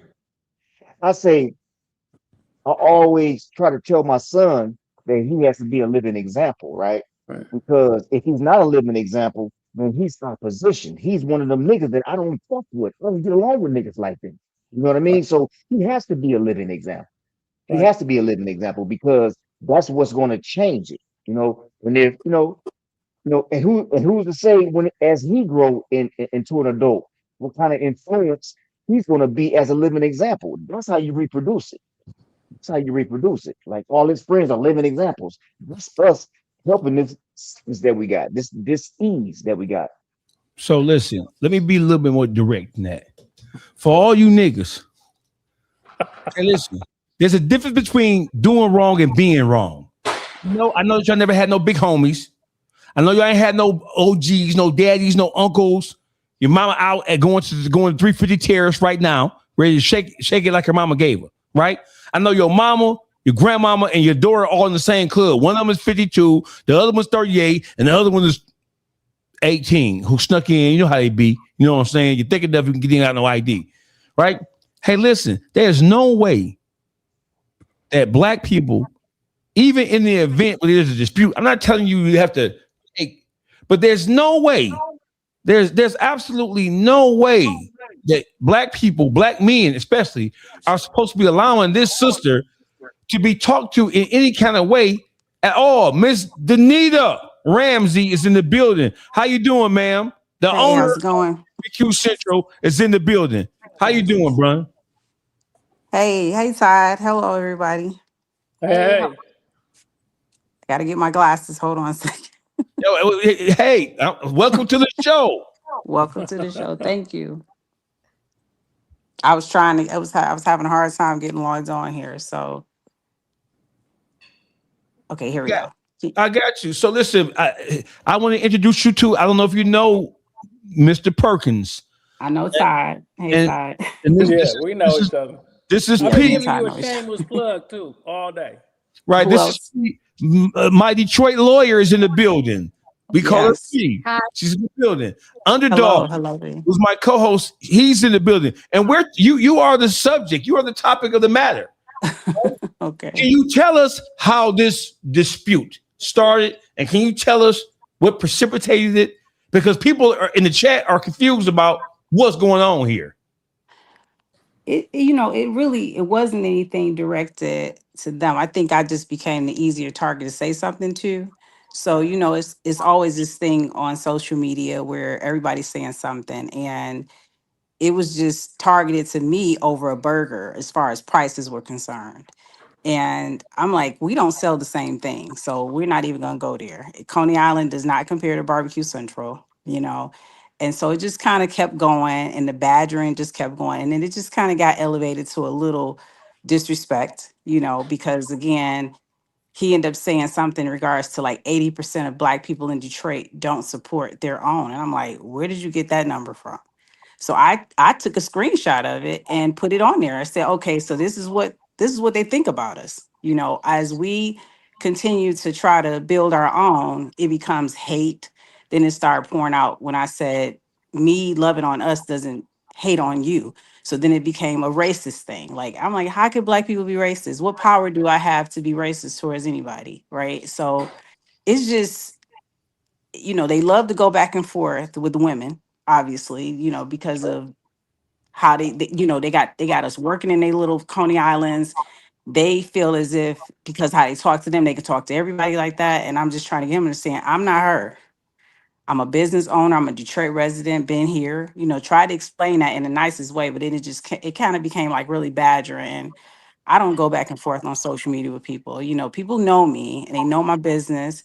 And if anything is wrong there, I fix it, but it has been this thing about, for me, like I said to anybody, this is not because I'm in the restaurant business and Todd knows that this is who I am. This is who I am as a Black woman. I do believe in us and loving on us to do better and build more for ourselves, for our own community, because they're here off of our backs, and they go back and you see all of the other entities and how their cities look versus how we're looking, and they're taking all that back. And that's really what I was saying when it came down to it. And then that became a whole nother thing. So it's just the disrespect that they have to us, especially women, Black women. And it went all around from the person he should have been talking to me for Can I some ask reason, because I'm in the restaurant business too, but we're not in the same business regardless. So can I ask a question just to clarify something?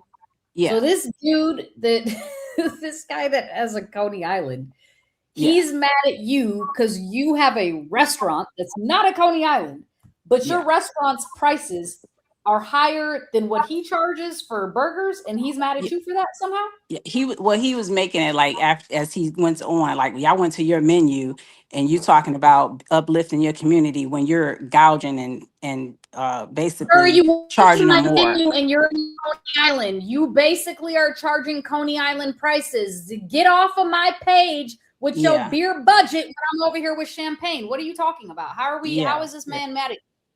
I'm like, it Weird. just went very weird. And just, I think he's a new business too in Detroit, like 2 years maybe in over there on 8 Mile. When I did a little research, I didn't know much about him anyway, didn't need to know. But I said, well, let me just see. 2 years in, just, it's like, I like this guy has a beef even with his own competitors as far as other Coney Islands, it seems like. I mean, like, it's just, it's like these young kids, they get on social media and because they got a big following, they start like doing the bullying and the haggling and just of everybody who's around, I guess, and somehow just being on included in that at like, Barbecue Central has fresh burgers, and when it added me in it, I'm like, yeah, we do pat burgers out too. We've been patting burgers out since we've been kids, with them between two pieces of sloppy greasy bread. So that's where it all kind of blew out from. Like, it was a tag and saying, you're not the only one doing fresh, but this place do it. And I'm like, well, we're not the same. And it just kind of went from there. And it was like a snowball effect. He just went in and kept going in. I'm like, okay, here we go. So let me just let you know who I am as a Black woman. And I don't tolerate that type of disrespect. I don't even know you, kid. And he's a young kid. He's like a little young Albanian high head, but It's ridiculous that this man was even so upset about you. But you know what? That just lets you know that you're doing something right because someone was upset about it. Like, sir, why are you mad about what I'm doing? Be over there doing what you're doing. But okay, fine. But that's all of them, like what was the last thing we did? 313. Now, I'm on 7 Mile next to Kennedy Liquor Store. So, we did 313. Detroit, we celebrate stuff like that. And just to show you again the level of disrespect as an owner to an owner, I had 313 day, went on 105.9. Angie Star, we did a whole thing over there. So the customers were excited. They parked over in the parking lot, next to which is Kennedy's parking lot. But the traffic was going so fast, it's never an issue. And he comes over. Well, he didn't come over. The police comes over and says, the owner says, I had a lobby full of people, lobby full of elders, because that's who listens on 105.9. He got my whole lobby in a panic and telling them he called the police and said, we're going to start towing cars if you guys don't move. He don't want you in his lot. And I'm like, wow, like, so I gave it a couple days, and I went over and I said to him, like, you can always talk to me. You didn't have to create like that whole fury of people getting all panicky about towing people's vehicles. I'm like, my thing is like, I'm like, you a visitor here. And while we've been here, I don't care. You are a visitor, as far as I'm concerned. You don't do that. We're all in this thing together. But it's just that right there. Like that was disrespectful to me. Like, why would you? As long as I've been here, you've been here. I've been here 7 years. You've been however long you've been here. Why would you call the police instead of coming over here showing me the same respect that I would have shown you to come over and say, hey, Danita, do you mind? Or maybe my deliveries can't get through. I don't know what the case was, but when I tell you traffic at Barbecue Central being a carryout, they're in and out. They're in and out. It's not a whole thing. So this is the sorry, I'm full of questions. I'm a questiony person.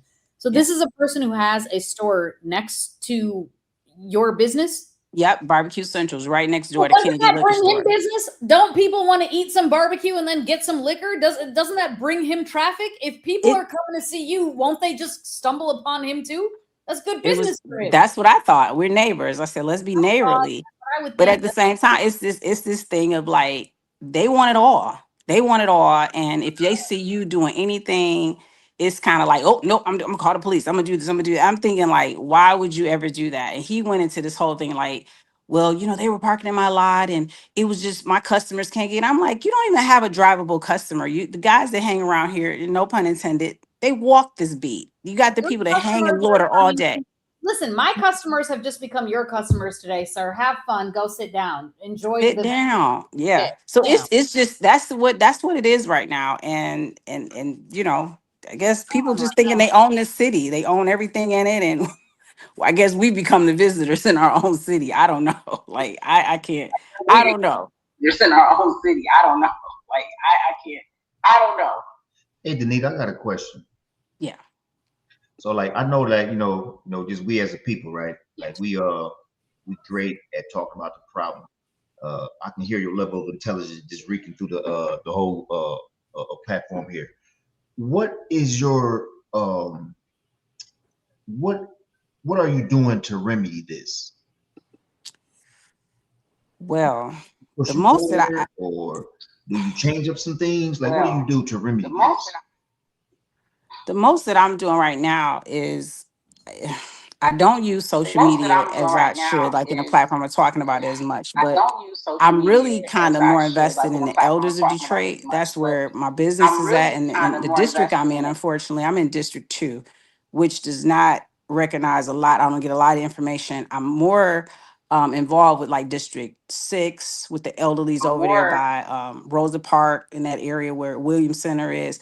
So the only thing I'm doing right now I can say is pouring and giving back. And I give a lot of food to the elders and to the kids. I'm covering pretty much 3 to 4 summer camps every summer, giving food.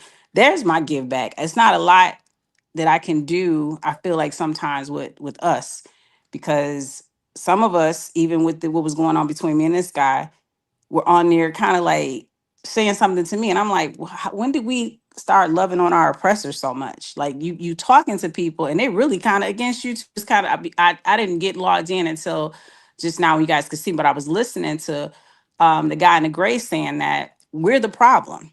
So where do you really start? Like how do you begin to pull people together when they really don't know who they are first? When you're doing something a little different, and it's like you said, like, well, you think you better. I don't know. It's just we're so against each other. So how do we even bring that? I have no clue. I don't know where to start. I just kind of keep the people who come in Barbecue Central encouraged because I'm always in there sun up to sundown. And those are just my people. They know they've been kind of rallying with me. They've been down with me for 7 years, and you come in there, you see the wall and what I have up there. I'm Angela Davis, Malcolm. I am who I am. The wall in there speaks for itself, even from a kid from the Brewster Projects. I grew up in the projects, and what I'm doing is pouring back into how the Brewster old timers poured into me. So it's that thing. That's the part for me that I can only do, and I'm trying to kind of build off of that and get the momentum going with people around me. But it's been hard. It's been hard because the table, you got the cheers, you got the table, but nobody wants to have a seat and like kind of come together and discuss it, on what to do, I guess. Well, Can anybody hear me? I guess that's my cue. So listen, Mm, the fact that you got niggas, what happened here? the fact that you got niggas, Can't hear. you can't I hear can't me? hear you. Hold on a second. You can't hear me? I hear you. Can y'all hear me? I can't hear him. You can't You hear probably me? got to leave and come back, Doc. Okay, let me show. I'm gonna come back in. I can't hear either. Can y'all hear me? I can hear everybody. I'm not sure. I can't. Neither can you hear Dawgface? Can you hear me? Anita can't either. Anita, Can, can you hear Dawgface? can you hear me? Can you hear me? Anita, Either? can you hear Dawgface? She has to leave and come back. So listen. So okay, I got you. It's cool. So listen. So listen. Hopefully they rejoin us. But let me say this: as minorities, I don't care what we are. I don't care if you're Indian, Arab, Asian, whatever it is. Let me tell you something, man, about this country. This country will chew you up and spit you out. In this country, they consider it an advantage to have the so-called minorities at each other's throats.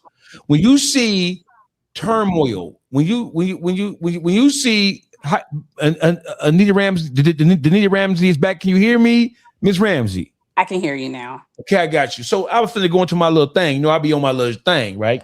So listen.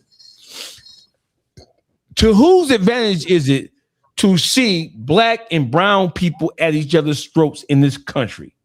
Right? There is a system that has been put in place, and there's an ideology that is being championed by people whose best interest is to see us divided and at each other's throats. And for the life of me, I don't understand. If you're Indian, you're Latino, you're Asian, whatever you are, there are people who don't like none of us. They don't give. But it goes deeper than that. They don't like Black Americans. The African don't like a Black American. That's true. It's clear. I mean, this is a fight that's so insidious that's been going on. I mean, we could talk about historically. I mean, all we have to go back 70, 80 years and talk about the Tuskegee Project. I mean, they have always considered us less than human, less than equal to them. I mean, we were 2/5 or 3/5, whatever. And so that permeates today. And what the derision and the divide allows them. The divide and conquer theory is what's really at play. So I'm telling I tell you what, I hadn't been up there in about a couple of months, but I guarantee you I'll be there tomorrow, just in solidarity. You know what I'm saying? And it's it is just. Only reason I'm gonna have to call mine in because y'all be packed, But I get you in and out, Ty. All you gotta do is call me, and your stuff will be ready. But I ain't gonna step ahead. I'm gonna wait my turn. But I like talking to people. I get business when I'm in line. You know what I'm saying? Yeah, absolutely. Those are the customers. I don't know if you heard me at the end. I was just kind of saying I really don't know what to do aside from what I'm doing right now is pouring back into the kids and the elders. That's kind of what I've been sponsoring for the last few years with meals for the elderly in District 6, I think that is. And then I do all the summer camps, just about most of them, for the kids to feedback, to give food. I mean, that's my part. I would love to kind of have that solidarity you're talking about. We can pull together and get everybody at the table on board with this thing, but then it's hard to do that within the city. Because I told you once already, it's like you're in love with a city that's not in love with you. They're doing, everything is happening around us, but not for us. And it's some of us that's still actively doing what we're doing, like me, born and raised in the Brewsters. I'm trying to build something off of that, but it's really, really hard with the city, with how everything is kind of being dispersed to who is being dispersed to. But it's coming. It's coming. Nothing. When you say, "What are you gonna do?" You just keep on doing what you've been doing. And look, yeah. I mean, you even have Black people giving great customer service. They do. I mean, well, I'm always there. That's one of the things I take pride in. I mean, I don't know who said it. Becoming a business owner, you're gonna be sitting on your feet with your butt with your feet kicked up. No, I think I work harder than I worked when I was at DT Energy. It's like maybe I'll go back to the desk job. The thing is, you working that you put in that work for Why do your we keep stuff, doing that? not their stuff. Um, everybody going Dawgface? No, you coming back. Okay. I don't know. My Detroit lawyer, are you tired? Like you a little tired? So you gotta be at work tomorrow morning? No, I'm good. You want me to let you go? What you trying to do? I'm here still. I'm just. Hey, I'm here. listen. So when it comes to listen. So from a legal perspective, right? When it comes to Detroit being still a predominantly dark city, I'll say it's a dark city, right? What are some of the problems that from your expertise? What are some of the problems that you? What are some of the problems that you see when it comes to black and brown people in terms of us not sticking together and standing together while everybody else comes here and takes advantage of all things Detroit? I mean, on a legal perspective, I'm the type of person that looks at shit like in other cities. Like I look at Karen Reed. I look at how all those people stick together. I look at the shit that we have going on here. Nobody fucking comes together. There were so many times where I've reached out to people and asked them to get together and do shit, and it just doesn't happen in this city. People are more obsessed about promoting parties and just stupid shit in my mind that doesn't progress us as a society. But whatever. I see everyone's joining back, so let me shut the fuck up. Like that's just my perspective. No. I feel like Can't we hear. have to uh find a way to like change the current. You know, like I don't know like her hours. I don't even know what her goal is for her business. It seems like it has a lot of like charity in it, where she wanted to give to the people. But you can give so much to where now you ain't got shit to give. So you got to be careful when you're giving. You know what I mean? So like one lady on here, I forgot who she was, but she said that I don't eat nothing but fruit and vegetables. She said, but I'll be there tomorrow. See, that's that living example I'm talking about. Because she already let you know, I'm not gonna eat the food. I'm gonna support this lady. My nephew might eat this food, you know. And that's the living example that no, it ain't just Detroit, but uh that's the living example that has to start congealing and reproducing, or I, we're not gonna be able to change the current, And I feel like for real, with Detroit being so black and so dark, this could be one of the hardest places to change. I think for real, and I don't like to really even say it, but a lot of our boost is going to come from that which is diversified. Like we can't be starting no business all black, black, black, black. Like we gotta have some kind of diversity just because of how normal and how accustomed we is to going against each other. Like we have to break that, and we can't break it going all black because I'm thinking when we show up all black, we're stimulating people, and that's a target. So it's a all we can do is be a living example. Now that you're here, what is your goal for your company? Do you feel like you're meeting your goal, or do you feel Oh yeah, like me? I'm meeting my goal. I mean, I had 4 locations. I came down to one just this year, right? And that was based on the employment and people just wasn't working. So Barbecue Central does very well in the community. I was in Inkster, I was in Oak Park, and then I was over at Twite 2 in Detroit. So the next thing for me really is to franchise. I think that I got a good system, kind of putting systems in place to be able, this thing should be able to go past Detroit, past Like, Michigan. I mean, like out of state in a sense. So that's really the next level for me is yeah, I now like that that. I've got it streamlined, I'm down to one location, which makes more sense for me here. We got a lot of people here in the city just stopped working or left the city. I don't know what happened, but it became really hard for me to manage 4 restaurants and trying to be at one place, every place in one. You can't do it. So having the one location now, I was able to pull my systems together, get more quality instead of quantity of everything. And we just been banging out. I'm the only barbecue place in Detroit does beef ribs. So I put on that because we do have a big community of people who don't eat pork, and nobody was kind of tapping into that, with Right. Uptown, Nuns, Vicky's, Parks.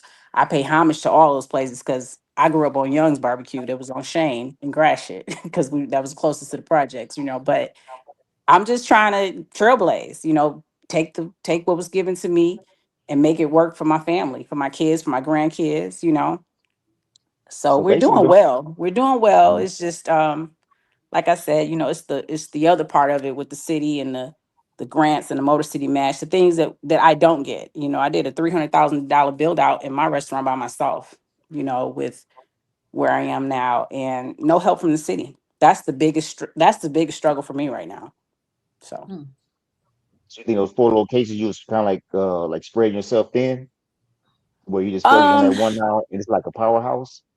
You know what it was? It was you try to meet the demand of the people because everybody wants you to be everywhere. You got a good thing, right? Say like you should come over here. You should come over here. You should come over here. And I let that get the best of me. We were right in the middle of the pandemic too. So the opportunities were there because restaurants carry out was the main thing and a lot of places were closing because it was sit down, remember? So I kind of took full advantage of that, but at the same time, it was too much too fast just for me because I want things to be almost close. It's no perfect, but I want it to be as perfect as it can. And it was hard doing that with 4 different places, so many different employees. Nobody wants to listen. I could. It was stressful, and I was like, okay, I'm done with this. Let me just control what I can. That's one. The original place was 7 Mile already to begin with, so I'm always gonna be on 7 Mile. Where I started, where I'll end. So Yeah. I like that So that franchise because that'll help you enjoy the location on 7 Mile even more if you can get a franchise because you know I, you want to I'm get into the originally from restaurant business? You can go ahead and franchise. hey for real hey, but I'll tell you this though, right? Places like your location would do numbers in places where it's diversified at Yeah. because people like black people that like niggas don't be respecting shit like they supposed to, but man, when they diverse and they see that barbecue, Yeah. man, they come to check it out. That's just what they do. Like I was in Ohio for like at least 15 years, right? I still Hmm. hate that place. That place is so full of shit. But I'll tell you this though, right? Hmm. They love black people food. Yeah. They love black people food because there ain't a lot of black people in there cooking black people food. Hmm. You know what I mean? So how you say I got like some customers like from Ohio that comes. They come here for Carmanos, man, and they stop in man, at Barbecue Central on their way back to Ohio. It's coming for treatment for something. I can't remember what it is, but they always you stop at ain't, Barbecue Central. So yeah, if you ain't got a food truck in Columbus, Ohio, you ain't nobody. mm, Man, they love black people food. So let me say this, right? And I know you're on vacation. I'm a little bit jealous. I might have to start player hating on you because how Lord, dare you call how me dare I? a How dare I pastor? go somewhere when I ain't been nowhere in All two right. years? Really? Yes, that part. I don't give a damn. So listen, Barbecue Central. Can you give the address out for us, Miss Yes. Nita? Yep. It's 13300 West 7 Mile. I'm between Outer Drive and Schaefer. I'm right on the corner of Littlefield. Hey, So that's listen. 13300 West 7 Mile between Outer Drive and Schaefer. So you know what Greater Emmanuel is, used to be Yes, Greater Grace. I'm right down the street. Before you get to them, I'm right there. gotcha. So before you go, I want to say this for Yeah. all you niggas who was jumping on this cocksucking ass motherfucker side, trying to say something negative about this sister, motherfucker, and motherfucker who had you. Barbecue Central. It is not just barbecue. It is soul food. It is the highest level. If Todd Perkins says go. Absolutely. Yeah. When I come back to Detroit, I'm going to stand in line. Even though I'm a rock star. Okay. I'm Well, going to stand listen, in line. don't come on Labor Day because that's when the line will be wrapped around the corner. I am one of the only places open on holidays. Every holiday, my holiday is the day after the holiday, so we stay open for That's great. those. Yeah, and that line be rocking. So this is what we're going to do. Mhm. Me, Todd Perkins, Detroit lawyer, Pete, we all going to come up there together. And we're going Come to on enjoy with it. it.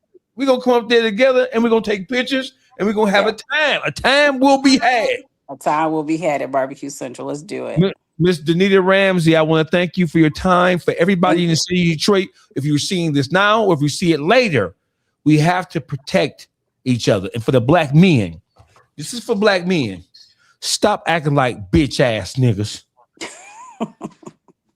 Stop You said acting. it. Listen, there's a difference between doing wrong and being wrong. You can disagree with somebody Yeah. without giving up your black card in order to do it. A lot of you niggas have been so successfully trained like monkeys in the zoo. Stop acting like that, bro. It's the reason why black women have trust issues with us as men, because we fail to be the protectors that God intended us to be.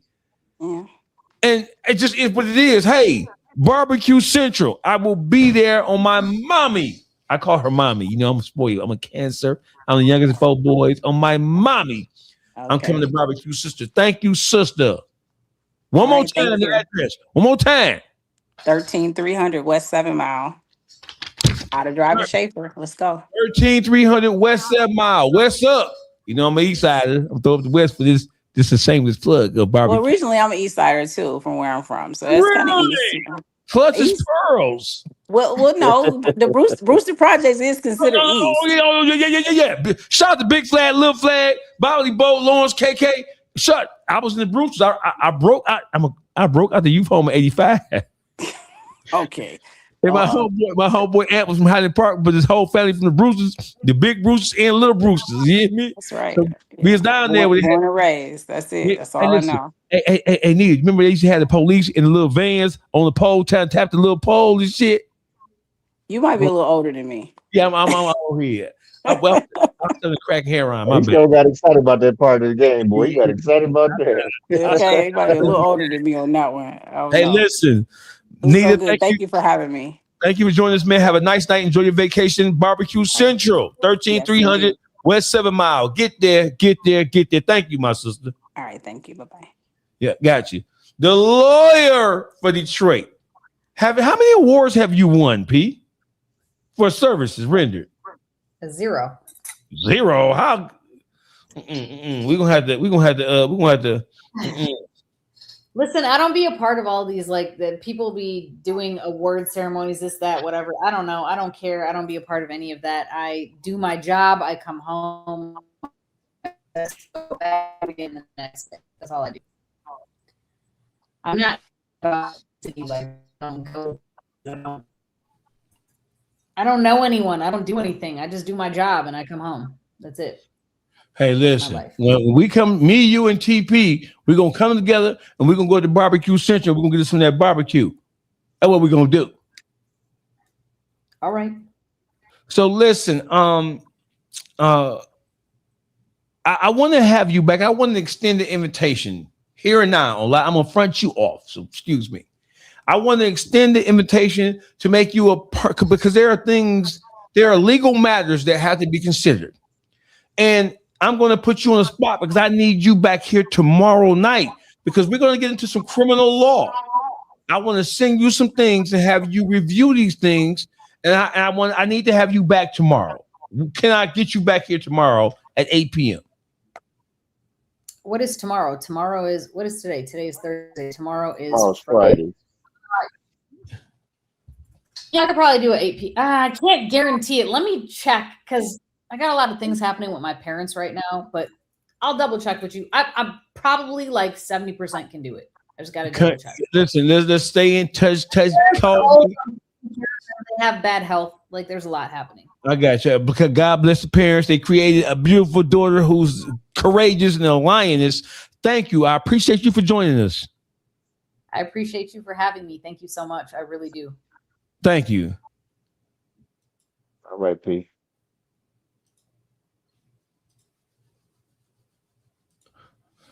Hey, listen.